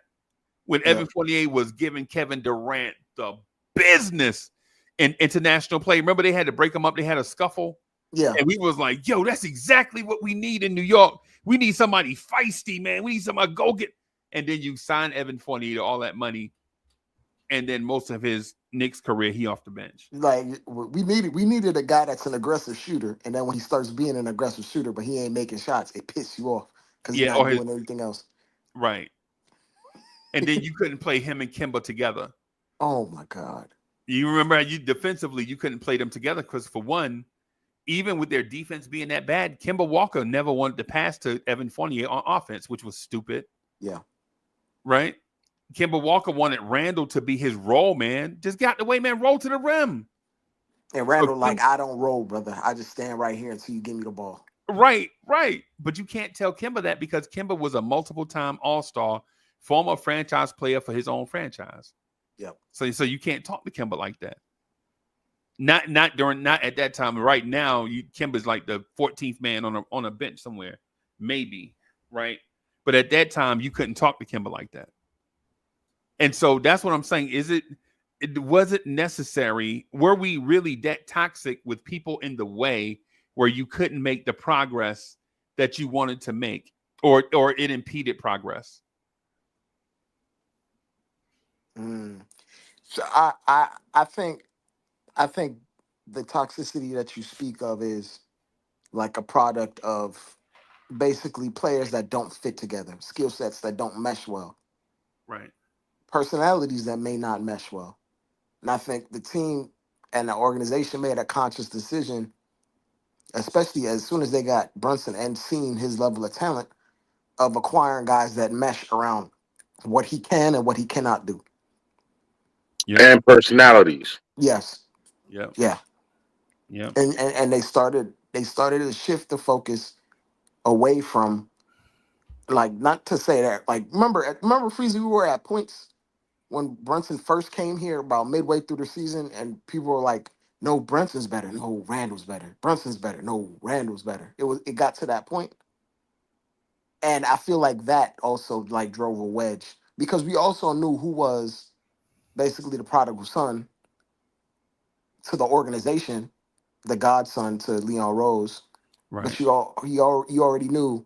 But Randall already established himself as a consistent high level NBA player, but he wasn't part of the regime when Leon Rose got there. It doesn't matter that Leon Rose signed him to an extension.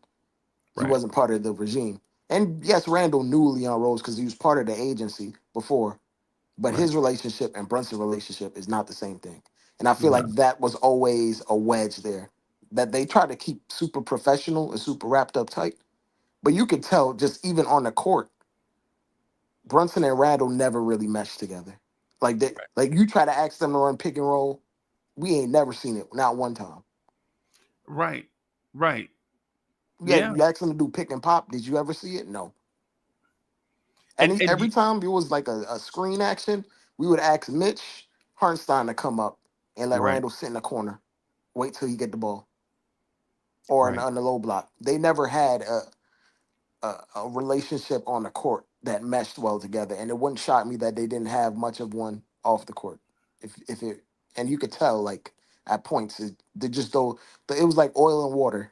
personality wise. And no disrespect to oil or water because they Yeah, both serve their own purposes. absolutely. Right. Right. Right. But when you just put them together, they just don't mix. Right. And certain levels of water won't mix. It's the reason why our planet has a deficit of drinking water, but has 70% of the surface of the earth is water. Yep. Right. But it's saline water. It's Mhm. not drinking water. Yeah. Right. You And dehydrate yourself real quick drinking that. real quick, bro. Really, you know what I'm saying? It'll do the opposite of the intent. I Okay. quadruple dare you. Right, right. And so with that, Randall, who's a fantastic person, and I'll share this with y'all. So over the months or so, I'll say months. I won't say years because it's been kind of inconsistent. Over the months or so, I've been in connection, like had a connection with parts of Randall's crew, and the dude is legit salt of the earth when it comes to a human being, Mhm. and completely misunderstood as uh people see you as an NBA player and think that's how you are as a person. They don't know about your humanity and who you are Yeah, in yourself. yeah, And I always knew that because, never mind. I'll save that opinion later, but we'll talk about it on another note. right, right. Mhm. Okay. And so the thing with that is Brunson and Randall are similar in a lot of human characteristics off the court. Yep. Like they're very, very similar, but that archetype as a person doesn't necessarily. Mesh. Yeah, because people that keep a close group of friends and family around them and don't branch out to others generally are not willing to accept new guys that are similar to them, or it take a long time. Right? Hmm. Like if you're a person that's off to yourself and you meet another person that's off to themselves, and even though y'all share a lot of stuff, it don't mean y'all gonna be friends just because y'all are alike. Yep. You know, so yeah. So when it comes to the toxic thing, I'm not saying that RJ Barrett was toxic in a way. What I'm saying is RJ's agenda as a young budding superstar, his agenda may not have lined up with the Knicks were wanting to do. And the same thing with Quickly. Like Quickly is a very talented young player, right? But his ascension to stardom was not in line with the Knicks wanting to add a certain type of player to go with Jalen Brunson, Hmm. right? And it's the same. It's just Obi Toppin. Obi Toppin, the same thing. Obi Toppin felt as if he was a young budding superstar stuck behind Julius Randle, who he may thought that he was better than, but never got the opportunity. And then that kind of flummoxed a relationship. So while Obi is a great person, right? That's just what I hear. Now, I've seen Obi Toppin play live about 20 times, and the Obi is a great person narrative thing is not what I think. But even though what you see when you see people in their competitive moment may not be what they are in their human moments. Yeah. I always saw Obi Toppin as a jackass. As that dude, you just want to go just shake the shit out of him and get him back in the moment. You know, like, oh, stop being selfish, man. That's just what I saw with Obi. I think Obi Toppin and Cam Reddish had similar mental makeups, right? Yeah. And listen, me and Obi Toppin have never spoken. His people have never reached out to me, nothing, right? But when I saw Obi on the bench for the Knicks, when I go to Knicks games, Obi always presented me as that dude that was so thirsty to be a star that the team goal was not as important as the Obi goal. Yeah. And whether that's true or not, whether that's true or not is not for me to say, but all I can go by is perception. And the perception may not be reality. And that's why I asked Lee, like, is there an element of removing some of those, getting a haircut, some of those wild hairs you go get trimmed away when you get a haircut? On your ears or on the back, back of your ears, something If crazy. you getting a trim, you need a guard so everything even. Yeah, but I'm just saying. Nah, but I'm gonna go here. Okay. As far as Opie situation, what messed him up is that he, you know what I'm saying, he was picked in the top 10. You know what I'm saying? He come out, you know what I'm saying, even though he had no chance to really be proven, as the, you know what I'm saying, he was the National Player of the Year. You understand what I'm saying? And he coming back home, and unfortunately, he ran into Tom Thibodeau, and Tom Thibodeau was not with that weakness. You're gonna earn every minute, and he couldn't overcome Julius Randle. Period. That's the real thing, because Randle is supposed to be traded. That was the rumor. Yeah, it was the anticipation, or the rumor was, because you wouldn't have drafted a guy at the same position as the best player on your team that high typically. But that Randall used that as motivation, and he forced our hand to recognize him as a talent and extend him as an asset. Exactly. Right. That's why. Well, two things. That's why I think by January, I think Randall is going to be at all-star level in Minnesota. The other thing too, in a international pandemic year where you couldn't go see people play live, Obi Toppin won Player of the Year off highlight tape, right? And so he wasn't the best player. Obi Toppin, honestly, and I think I said this to Dre over and over and over again. Emmanuel Quickley in college was a better player than Obi Toppin in college, right? Emmanuel Quickley in his last year at Kentucky started the year on the bench, and he was so hot coming off the bench, he wound up being the SEC Player of the Year from Kentucky. Do you know the names of the dudes that win SEC Player of the Year from the University of Kentucky? Lottery picks, top 5 picks. Come on, man. All-Americans. Right. Don't do that.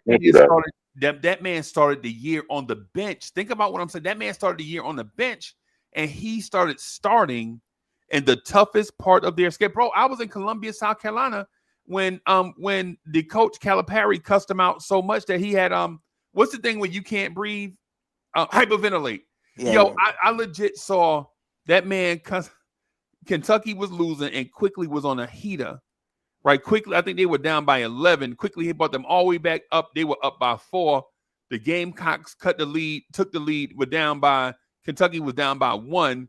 He walked past Ashton Hagans as if Ashton Hagans didn't even exist and cussed out Quickly.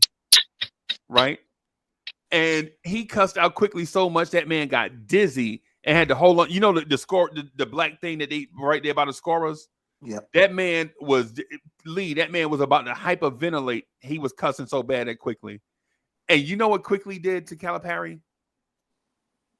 Tapped him on the shoulder or his buttons, like, I got you, coach. He slapped him on his butt. I got you, coach. Yep. I got you, coach. Don't worry about it. Like the dude legit has an awesome, like he's a great guy. Something about him ain't. No, he's a leader. He's a natural leader, bro. He like got that fighter pilot thing. Like he got that thing that Joe Burrow got.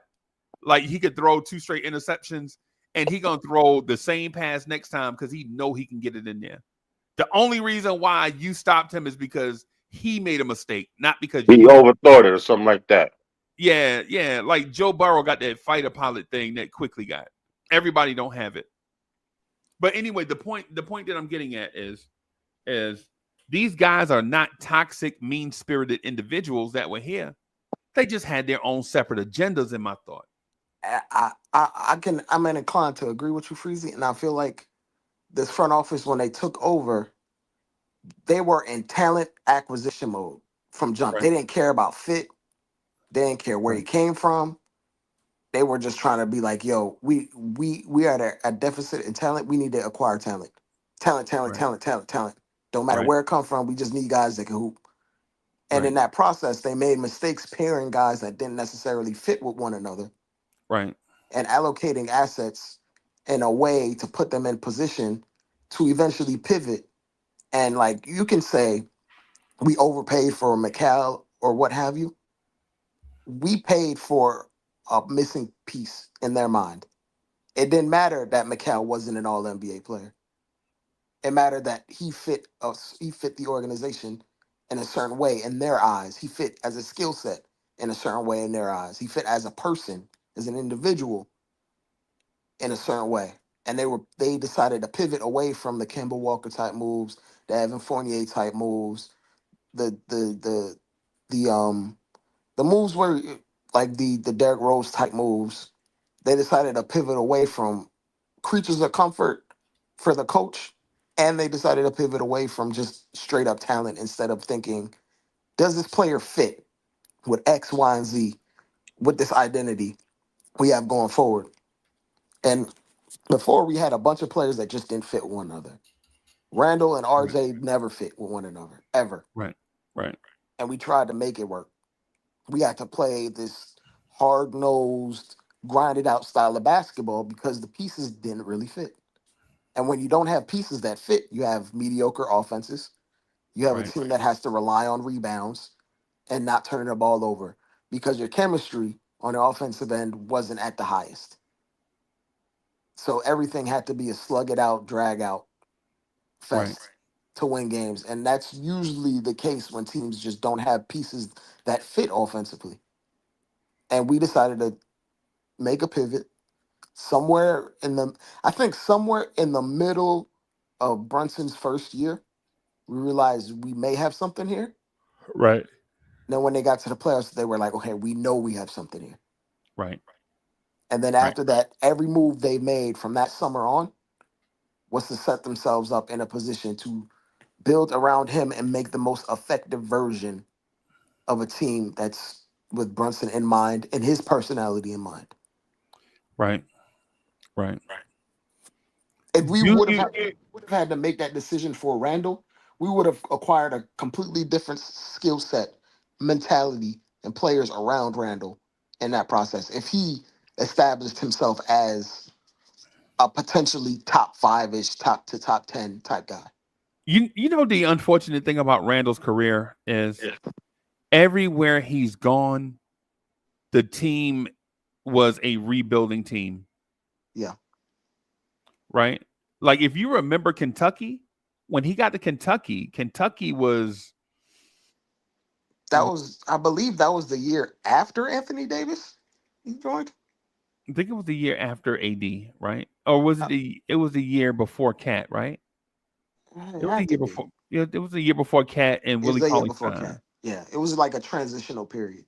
Yeah, but Kentucky as a program won a lot of games, but they were like the team that always finished the year like 37-2 and was Elite 8 or Sweet 16, but they And then couldn't get over the hump.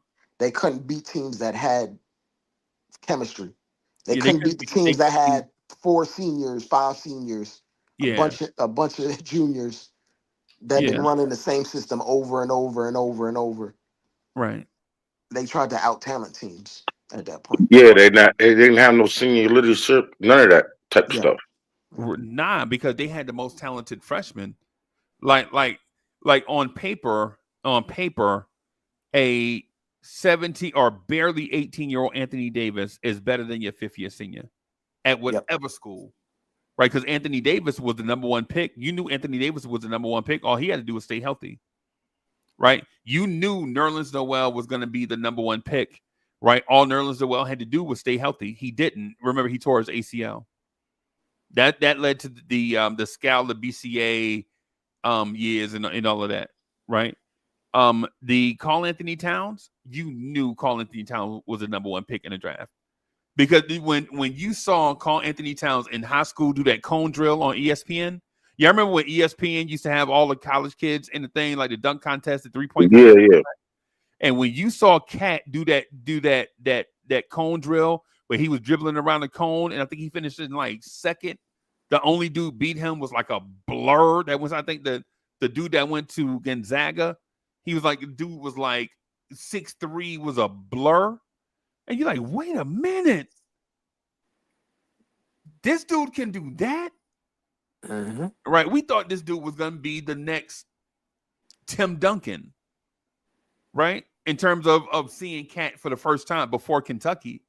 You know, of course, Kentucky turned him into a defensive rebounding dude. And that's the reason why they lost in the championship. They wouldn't let Cat shoot. But anyways, that's neither here nor there. But in terms of us, in terms of, I think it was a 3. I think it was a cone. It was something we saw Karl Anthony Towns and you could not believe a big man could move and do that stuff, right? Legit, he looked bigger. Well, I guess he is bigger than Anthony Davis, but he looked more imposing than Anthony Davis. He didn't look like the athlete Anthony Davis was, but you were like, wait a minute, this dude can dribble, pass, and shoot. Right? In my mind, in my mind, when I saw Cat, guess who I thought he was? In my mind, when I first saw him, I was like, this dude is a less athletic Sam Bowie. Sam Bowie. Right. That's what he reminded me of when I saw him. I'm like, and to this day, I think, wow. If for those that don't know who Sam Bowie is, think about if Karl Anthony Towns had. My cousin played college basketball with him. He was on the same team as him. Yeah, think about if Karl Anthony Towns had Zion athleticism. Right. Well, you like what? This is like the most OD created player on NBA 2K ever. The only thing about it is, oh yeah. The only thing about it that my man can't stay. He played in an era where small foot injuries would derail you for the year. So, but anyway, the toxic thing, though, Dre, I'm pointing out is I'm not saying that these guys themselves. I'm not saying Frank was toxic, right? I'm not saying that, but I think the agendas didn't line up, and so when you got these two different things, like ideally Frank Ntilikina should have been a perfect fit for Tom Thibodeau, right? But when Tibbs got here, Frank was what, 22? Yep. 21, 22, and Frank couldn't dribble, he couldn't shoot. And he was like 23. Was he 23? Yeah, he was at the end of his rookie deal, and we got him. Yeah, he was at the end of his rookie deal. Yeah, so he should have been like 23. No, you know what? Or the night he was drafted, he had just turned 18. Oh, okay. So he was like 21. I think he just turned 18 like the week before that. That dude was like super young when we got him. So he's like 21. Yeah. And so okay, East Blue Drew, I see you. The thing with Grimes, the thing with Grimes is and a lot of these young players that are talented, and so I did have a weird relationship with some of Quentin Grimes' people It's just because they hate my guts for a specific reason. Ham And sandwich. yeah, and I don't care. Right. And I don't care. This microphone is mine. I paid for it. Right. Shout out to So the we should concealed have made carry them states. all American, just bologna and cheese. Shout out to the concealed carry states. right. The Grimes Hive coming after me on social media. I don't care. This is my microphone. I paid for it. So, but the thing with guys like players like Grimes, it's no disrespect to them, but when a team goes from when Leon Rose and Dre can appreciate this, when Dre can appreciate this, when a franchise decides to flip the switch from developmental talent acquisition mode to championship mode. Yeah. Even if you're very good at development and you're very low on the championship mode, when you flip the switch, everybody in that talent acquisition rebuild mode, either they have developed to a point where you can keep them or they got to go. That's it. That's as cut and dried as that situation could be. Either you're a championship player or you're going to go for a player that is a championship level player. Especially if you've been given opportunities too. Right. Yo, LI1, stop trolling, bro. Stop trolling, man. LI1 out here to ask his family what Grimes do on the Mavs tonight, right? They play. Was that a cup game tonight? Yes. Right? So I'm a guess. I promise you. I hadn't looked at the stuff, right? If it's a do or die game, I'm telling you, as someone who watched Grimes, he ain't do shit. I'm telling you, bro. I didn't watch the game. I went over to say hi to the fellas real quick. And I came over here, and I promise you, Grimes ain't do nothing because he don't have it in his DNA. That's not him. I promise you, that man ain't do nothing. Dre, He's not a killer. Right. I'm gonna check. I'm gonna check it right now. I'm gonna go to ESPN. Hold on, y'all. Oh yeah. Hey, go ahead, Lee. My bad. I'm gonna go to ESPN while you do that. Go ahead, Core. No, I was good. I'm just saying he's not a shooter. He's a shooter. He's just it has to be man. Come on, under man. ideal circumstances for him to thrive. What's ideal, bro? You wide open. How dare you? How dare you? Don't talk to me like that, Dre. Come on, man. I'm a little bit smarter than that. I'm not a genius, but come on, man. Seriously, bro. No. I'm not saying you wrong. I'm saying he's wrong for being like that. Just what I thought. The Oklahoma City Thunder guard scored 18, 57, 68, 79. To be fair, they put 4 guards on the court at all times. 88. Yo, the Oklahoma City Thunder guard scored 88 points tonight. And Quentin Grimes is supposed to be a stopper. Well, that boy. JM call that man Hammy Sosa. You calling him Hammy Davis Jr.? Yo, I'm a text King. I'm gonna send that to King, bro. Yo, he called him Hammy Sosa. Oh my God, bro. He called that man Hammy Sosa. Oh my God. Yo, that's wild, bro. Hey, the chat be wildin', bro. The chat be wildin', bro. Y'all crazy. All I'm gonna say is yo, if you see the 6'8" white man come after you with a hockey stick, just let you be known that's his brother. All right, so I'm gonna let that go. Lee, you better tell that man I ain't got good sense, bro. You better tell that man I'm shell shocked, bro. Hey, man. Yo, man. Oh my God. You better tell that man I'm getting VA benefits, bro. And you like you like to correct the mofo. yeah, bro. Yeah, right. You better, hey, y'all better tell that man I got that stick on my car for a reason. You know what I'm saying? This dude ain't coming up. But anyway. Yo, he call that man Toucan Ham. Yo, that's wild, bro. You calling Dre, that that's your man man's though. That's Drake man's though. green green eggs and Grimes? Yes. I agree. Yeah, oh my God, bro. Yeah, bro. But to the point where you talk about toxicity and then just acquiring players that fit that you don't even have to coach. Like I had dropped a link in the chat, Freezy. I don't know if you want to show the chat, but it basically speaks to them literally like within 7 weeks, they are the best pick and roll duo in the NBA. And they ain't had no summer together. They ain't have a full season together. They barely had a training camp. All they got was game film. Right. They haven't really practiced yet. Bro, they ain't bro. And Dre, to your point, And they're it's the best one by a mile. Like they're not even close.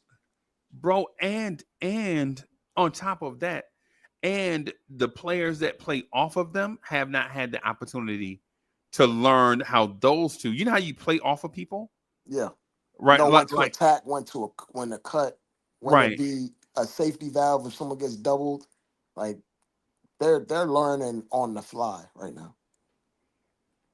right, And even learning on the fly because their skill sets, personalities, willingness to learn, like the intensity that they all possess, and the fact that they're all tireless workers, it shows like even when they just got put together, they have the second best offense in NBA history. 8 weeks, 8 weeks, no training camp, no And summer. and Tibbs says they don't even practice. They don't practice for real. They Instinct. barely practice. They might watch game film, but they're not practicing on the court. Not during the season. Yeah, It's why Precious Achua been back for a minute, but they didn't want to play him until they got to practice him. right. I understand what I was saying, Freezy. I'm not feeding too deep into what you was talking about yesterday. So what we When you mentioned pressure Chua, and you said that, you know what I'm saying, you saw something in the game, and I was stressing to you like it's all about a mental and him coming back and getting back into NBA shape, mind, and form. You understand? Oh, I just respected your point. I didn't know why Precious was a step slow. I just noticed that he was like just a beat off. I think his timing was off due to something. I didn't know in But particular. yeah, That's why when you mentioned that, I was like, yeah, you know what? That could be it. I could think his timing is off because I mean, this is the second game of the season, Right. literally. Basically. Yeah. Yeah. All he's had was to chill and watch game film and maybe a practice here and there to get loose, get his body right. But he hasn't played NBA level intensity basketball, and he was expecting to do it 8 weeks ago. Right. And we Dre, know what he's capable of. And he right. still gave us good minutes at that. Night and day when him and Sims are in the game, for certain. Yo, I just saw Jumpman thing on Yo, Sims, come on, don't do that, bro. Sims, your IG thing only getting limited comments, bro. Yo, that's He Jumpman. he don't want people in his comments because people getting on him because it's rough right now. Because he's playing badly. Jumpman, don't do that, bro. Don't be light skinned. Jumpman, don't be beige, bro. They can't give you Indian burn from the comments, Jericho Right. Yeah, says. I'm gonna say this. I think somebody Yo, about to come back. if you're gonna get dramatic, man, yo, they're gonna ease you on up the road up out of here quick. And So, y'all know I like Jericho too, Lee. You know that, right? hey, I like him. I think he plays with great effort. Not knowledge, but effort. Yeah, I'm gonna say that about him. I always felt like that dude was miscast. I don't think he's an NBA center. I think Freezy. I think he got 2 left feet I on his triple agree. hands. He got 2 left feet on his hands.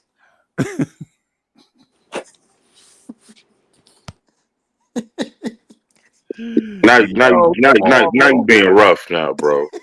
I'm gonna leave it alone. That man tried to put the ball on the floor. Ain't know what the hell he was doing. Yeah. I like Jumpman, man. The thing is I like a lot of these dudes, but I think what happens is they get so many polarizing comments that it's hard to fish through what comments are love and what comments are hate, so to speak, right? Freezy, he was built in a lab to be a volleyball player, not a basketball player. I feel No, he's the new left tackle.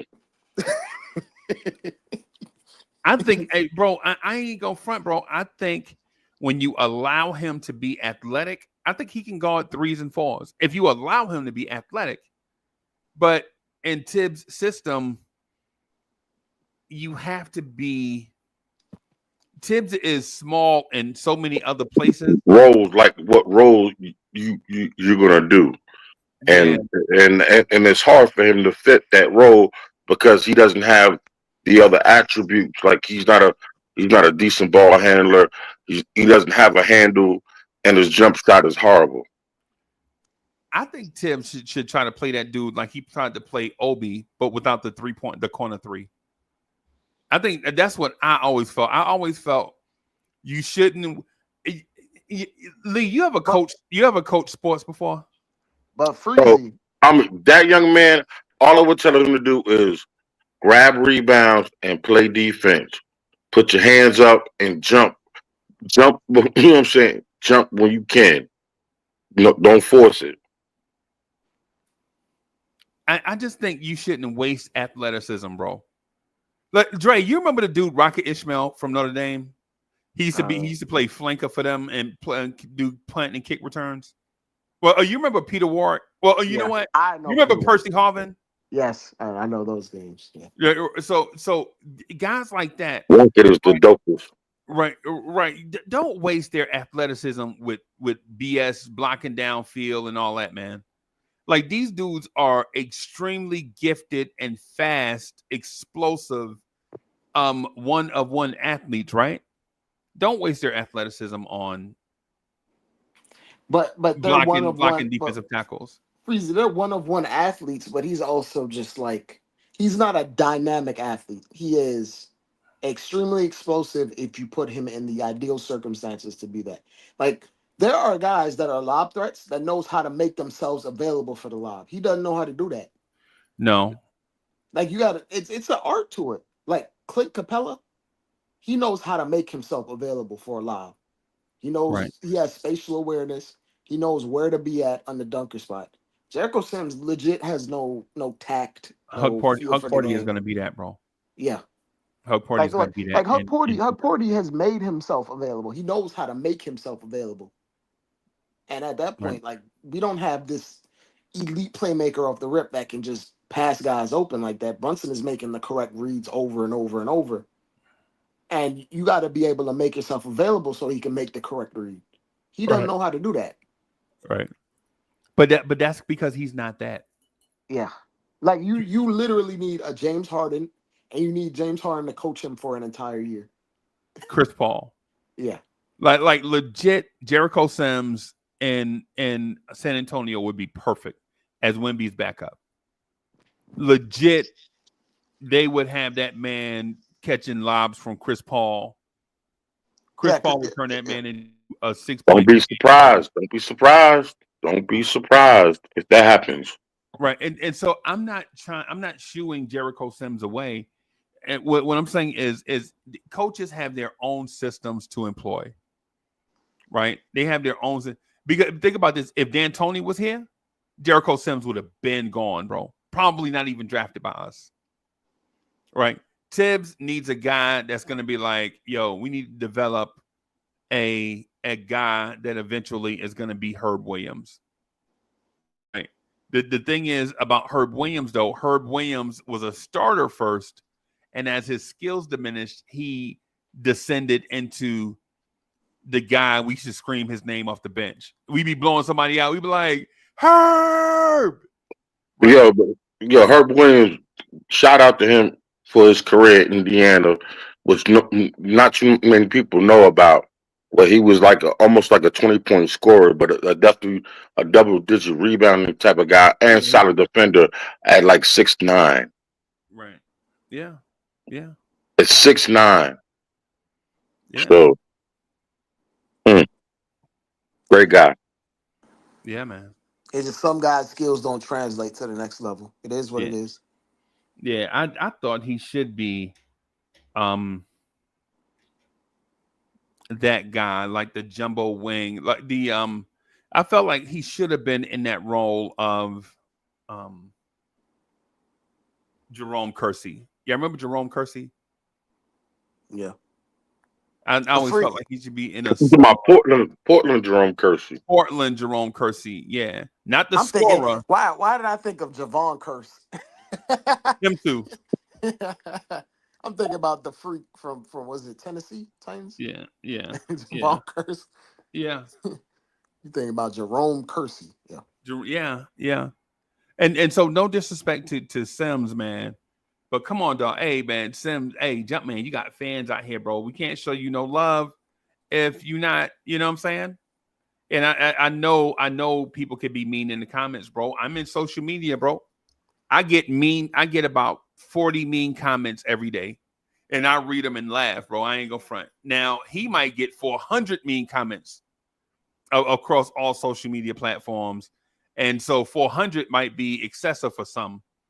Right, but I'm a older dude who's basically set in my ways. Like my life is basically set, except for the next phase. This dude is young. This dude's 25, 26 years old, millionaire, living in New York. So those comments might bother him, right? It might bother Mitchell Robinson too. Them guys, they get inundated with positive and negative comments, and it's hard to figure out which ones are which or whatever. But you know, it's just one of them things that when you in the public eye, it's something that you got to deal with, bro. It's just something. Lee, do you know how many times I've gone to Atlanta with a crowd and left State Farm Arena after a loss to Atlanta? Do you know what that's like walking out of there after a loss and people know who you are? What? Crazy. I couldn't even imagine. People walking up to me, go back to New York. And I'm like, I don't even live in New York. Crazy, Eric. Yeah. Yeah, people just walking by me. Like, I think I had a Pat Ewing jersey on, and a dude legit just walked up to me, go back to New York, Patrick Ewing suck. Right? And well, okay, y'all won. Y'all got y'all's. Y'all got that off. Okay. Y'all won. Y'all got that off. Okay. Right. Hey man, what I look at when since I've been here, and it's crazy. Like I've been to a few games we won, and also of course recently I've been to the game we lost. Right. They really wasn't talking crazy out there too much out there. Right. When I left. But shout out to the Atlanta fans that they were very nice, very hospitable. Be honest, you know what I'm saying? Very, very nice. Hospitable.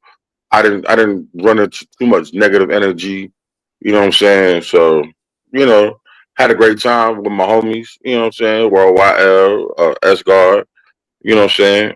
It was a dope. It was dope. I forgot S-Guard was in Atlanta. I keep forgetting that, bro. I don't know why I keep forgetting that. Why y'all asking to be on the show? Oh, shoot. Don't worry about that. I can make that happen tomorrow. Oh, yeah, man. Yeah, man. when that's we got to get Dre and Wise and all them guys away from the city. I know they travel and go to all these places, right? Like all them, like I know Dre probably be in Tahiti and all these different places, right? But there's nothing like being a Knicks fan On the and road. all white and orange in Memphis, Tennessee, when John Morant and them boys are like on a 3-game win streak or whatever, and you walk in there with all that orange on, right? And the little kids is in there getting their faces painted, and it smell like barbecue, and they showing up late to the game. I don't know why Memphis always show up late to the game, but it's just whatever. It's Memphis, right? And there's like this element of Miami too.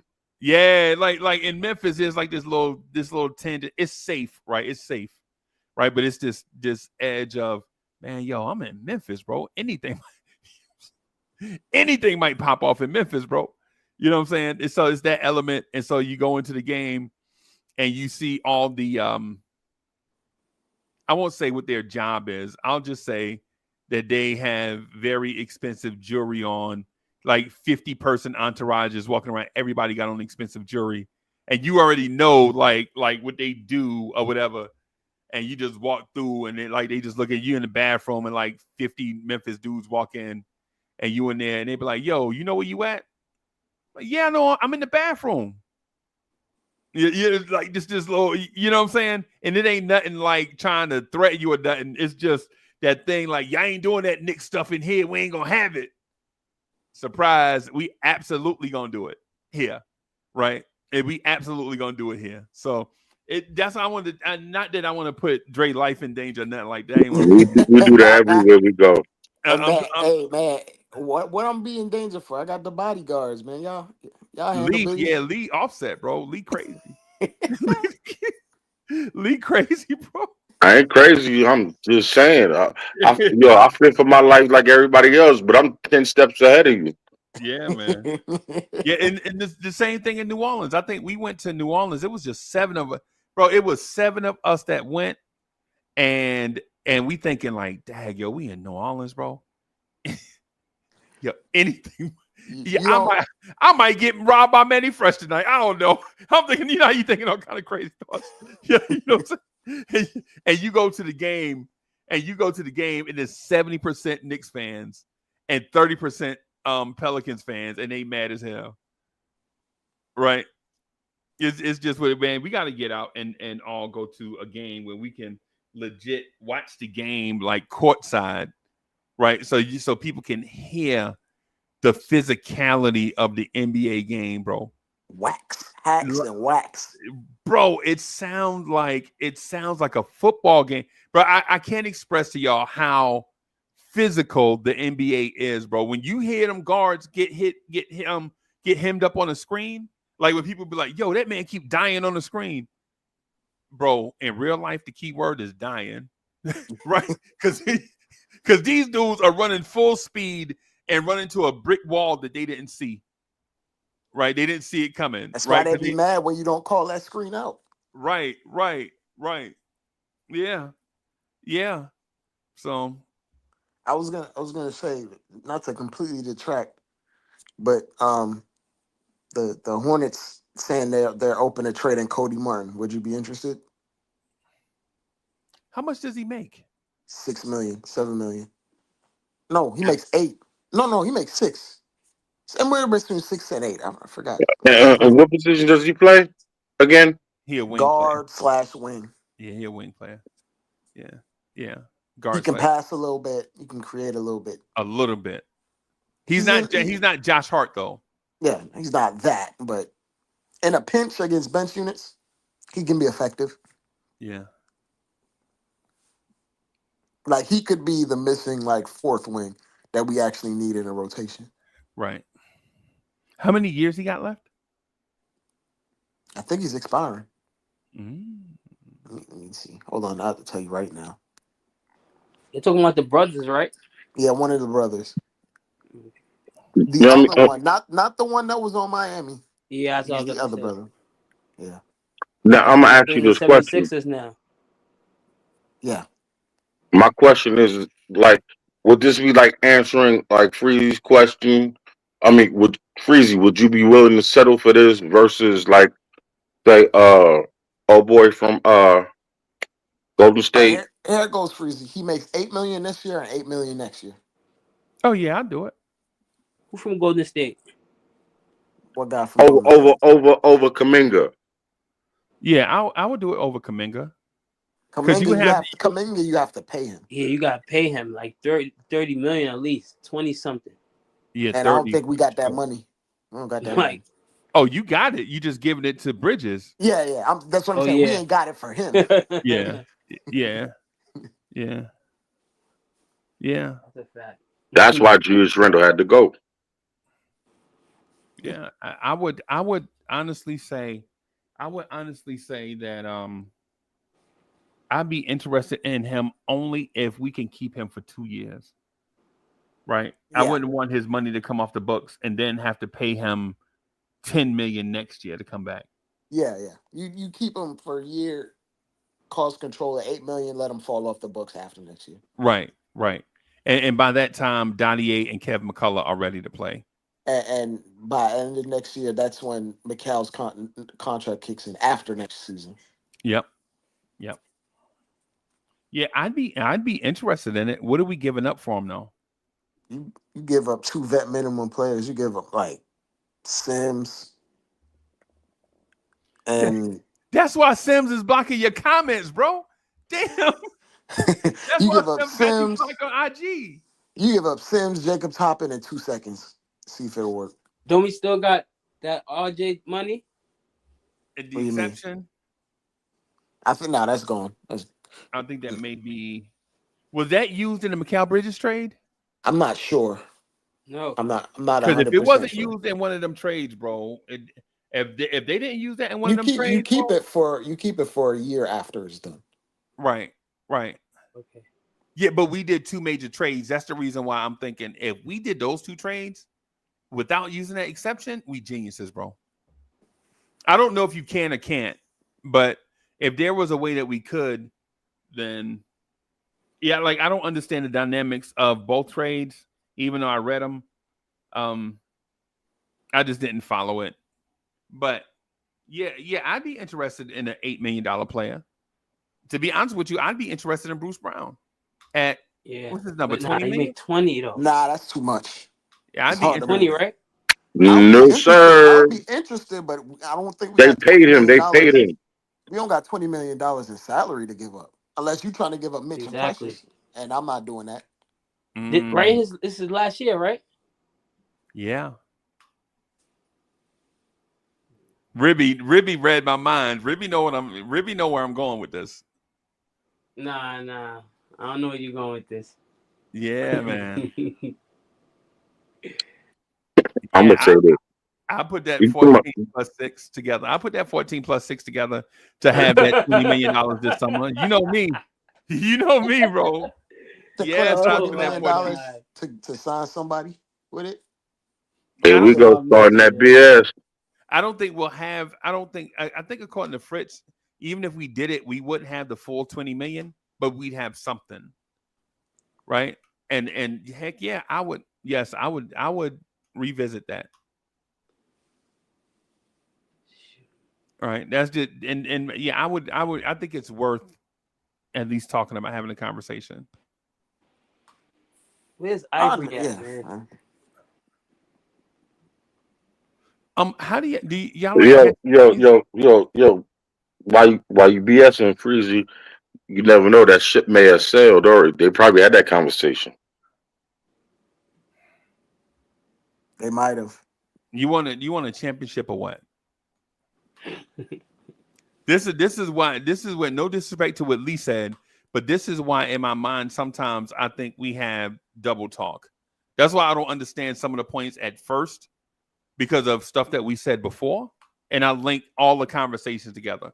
And maybe I shouldn't because of clarity, but I don't think we should live in a world where we say it's championship or bust. We're not celebrating nothing but a championship. And then there's a move in place for us to get us closer to a championship. And we're like, nah. We got 2 trade exceptions, but you can't combine them. You could only use one. Yeah. I understand. So Which one's the biggest? the RJ Barrett one, which is it expires December 30th, Yeah, I said that. See, and and that is for $5 million. you got Okay. And then another one. the Malachi Flynn one expires February the 10th, and that's 3.8 million. Yeah, Ooh, exactly. that's valuable, bro. look, he's hyped. Yeah, nah, 3.8, bro. That's That's almost $4 million. valuable, bro. Yeah. Nah, but you gotta use it before you lose it. That's basically a vet minimum you could throw in. Right. Yeah, that's what I'm saying. With like hypothetically speaking, if you wanted Cody Martin, you could use that trade exception and Sims in a couple seconds to get him. And that should get it done. Yep. Yeah.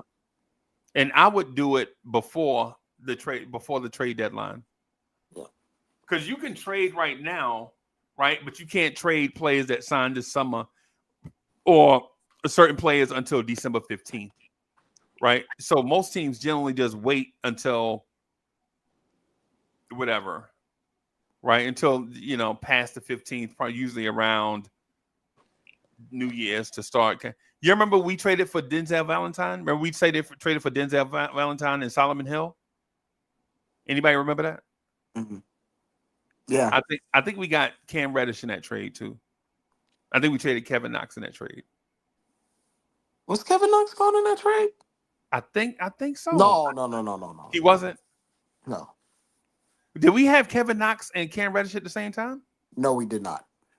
No, I think Kevin Knox was in that trade. Kevin Knox played for Atlanta.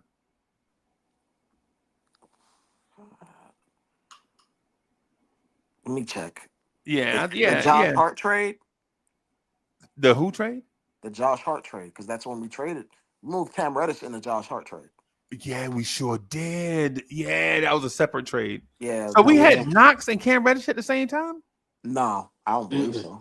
I think he was gone before that.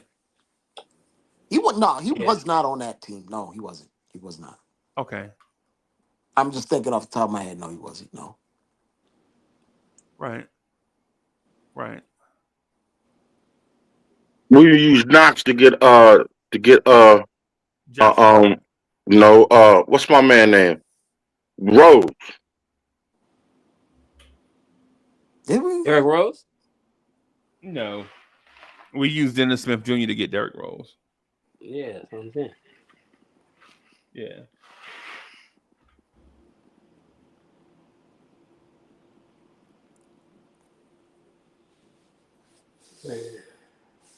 The Knicks traded Kevin Knox and a protected future first round for Cam Reddish. Then we flipped Cam Reddish. Right. That's what I thought. I knew Kevin Knox played for it. Yeah. We traded him for Cam, Atlanta. and then we took Cam, and then we flipped Cam the following year. Yeah, that's right. Either way, I understand. Yeah. Kevin Knox is still only 25. That's crazy. Yeah. You interested in bringing him back? Hell no. But not all the tea in China. No. Remember when I said we want players that fit a certain type of identity? Yeah, Tibbs like thoughts, bro. Like Knox is not thick enough for Tibbs, bro. You said thoughts? Thoughts. Tibbs like thoughts, bro. Yeah. You know what I'm saying? Tibbs like them dudes, bro. Tibbs like, bro, if you ain't Tibbs legit would have a wet dream about Draymond Green, bro. I think that's Tibbs' archetype of a player. Like Tibbs legit, bro. Draymond Green, and you'd be like, yo, what do you need with Draymond Green when you got Josh Hart? And he'd be like, the only thing better than one thought is two thoughts. Yeah, okay, I got you, Tibbs. That's why he wanted Bruce Brown so bad, but we ain't got Bruce Brown money. No, we ain't got Bruce Brown money. Yeah, I think that's what's gonna make it complicated to move him. He's gonna be moved at like a salary dump for some team, probably. For some team's gonna. Yo, you know what team I think is gonna overpay for him? Oh, Denver. I think Bruce Brown is what the Denver Nuggets are missing right now.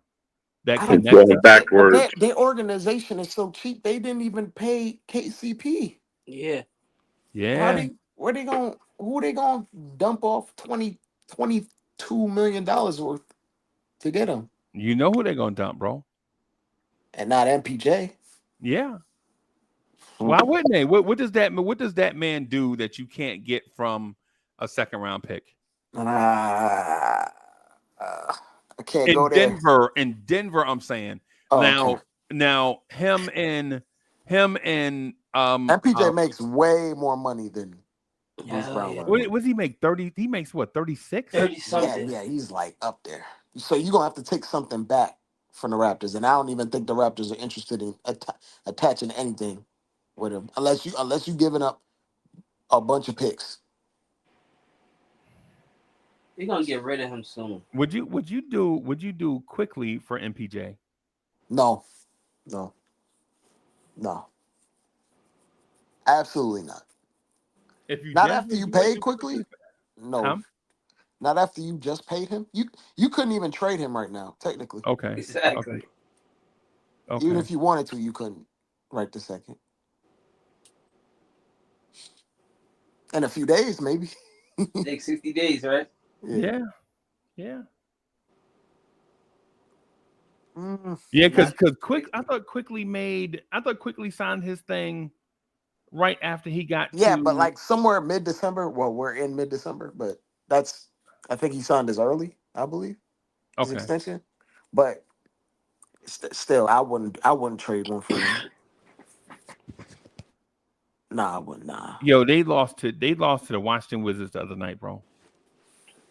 They turned around and won the next game at least. Yeah.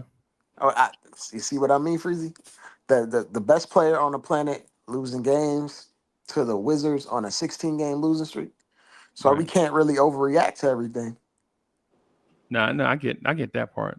I'm not overreacting to Oh, I'm not saying you. I'm the just saying in loss. general. Yeah. I overreact to the way that we lose. Yeah. If that makes sense. Because if you lose that way one time, you can lose that way again. Right? That's just my mindset with it. Like last night, I think, or I guess it's 2 nights ago now since it's Wednesday. But I think the Toronto Raptors put some film out there on how to beat the Knicks, and I think teams are going to do it. The way to get OG Anunoby off your scorer is to back screen him. Right? When you get him thinking about the back screen, and now he's thinking about the driver, the back screen, and the closeout in the corner. And OG is the matrix, right? OG can be in 2 places at one time, but when you ask him to be in 3 places at one time, now you're asking a bit much. Right? Like you remember the play where RJ, like the block OG got on RJ to seal the game, basically? If there was a threat in that corner, that threat in the corner could have knocked down the 3 if RJ could have got it to him. Right. And so I think teams are going to put that. I think that's officially on tape.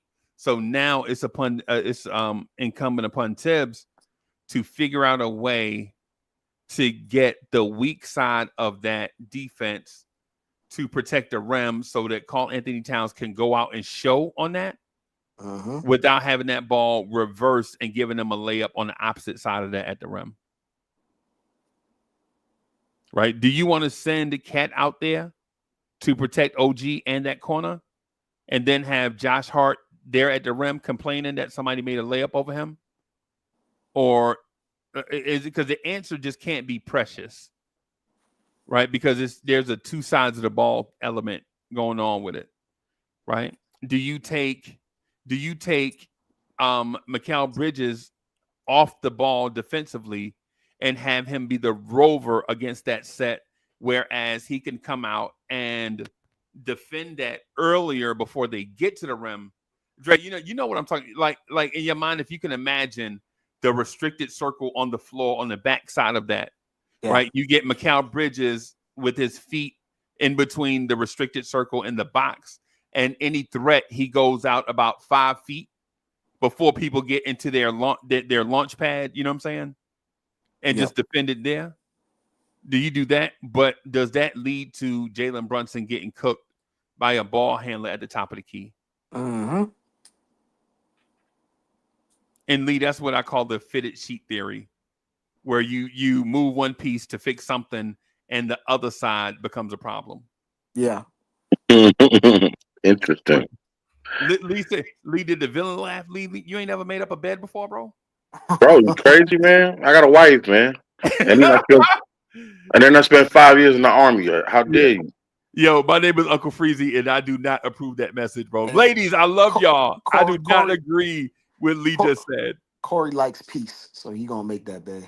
Yeah, be better. He better make that bed. Yo, Nick Yak is in the building. Where you been? We've been looking for you for a couple of days. Shout out to Nick Yak. Yeah, shout out to Nick Yak, bro. We've been looking for you, bro. Nick Yak probably was somewhere spending money or My something. God, man. Yo, he's the only cat I see all over the place, yo. Highlight him. Yo, I try to rock everywhere where he's at. Yeah, I think Nick Yak, we're 23rd in total rebounds, but we're above half the league in rebound rate. You got to take into account we play at a slow pace, so there's going to be less rebounds to go around in general.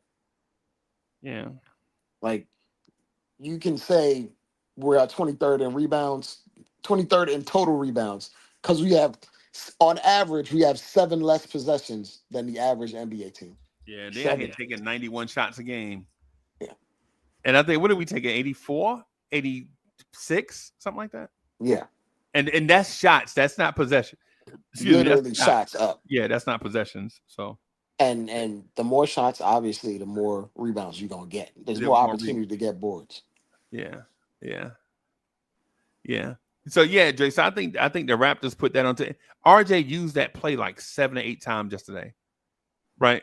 And so somebody was talking to me about RJ getting off. I was like, nah, he wasn't getting off against OG Anunoby. There's no world that exists where you're going to tell me that RJ Barrett can take OG Anunoby off the dribble 10 or 12 times. There's no world ever. Right. Did it on one time, at least. I give him credit.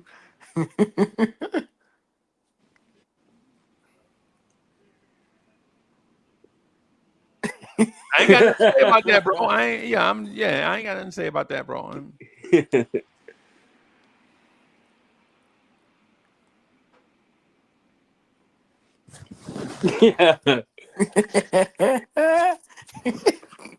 He ain't got nothing to say, but he got something to show. Yeah, man. Come on, bro. Cold-blooded.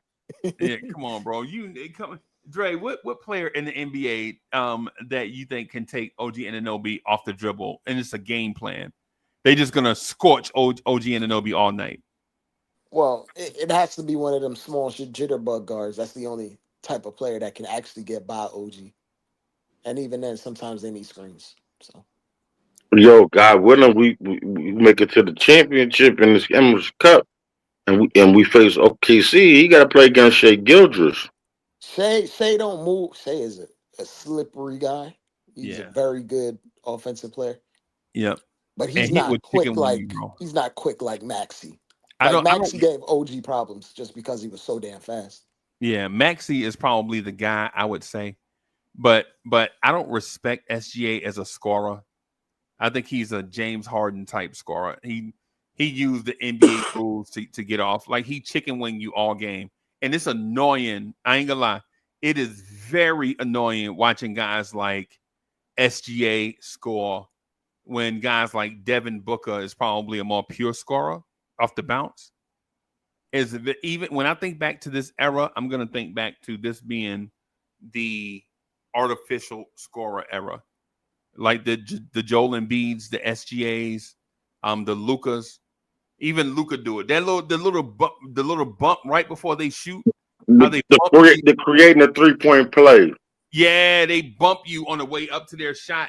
And if you stay on them, that bump, they'll fall like they got shot.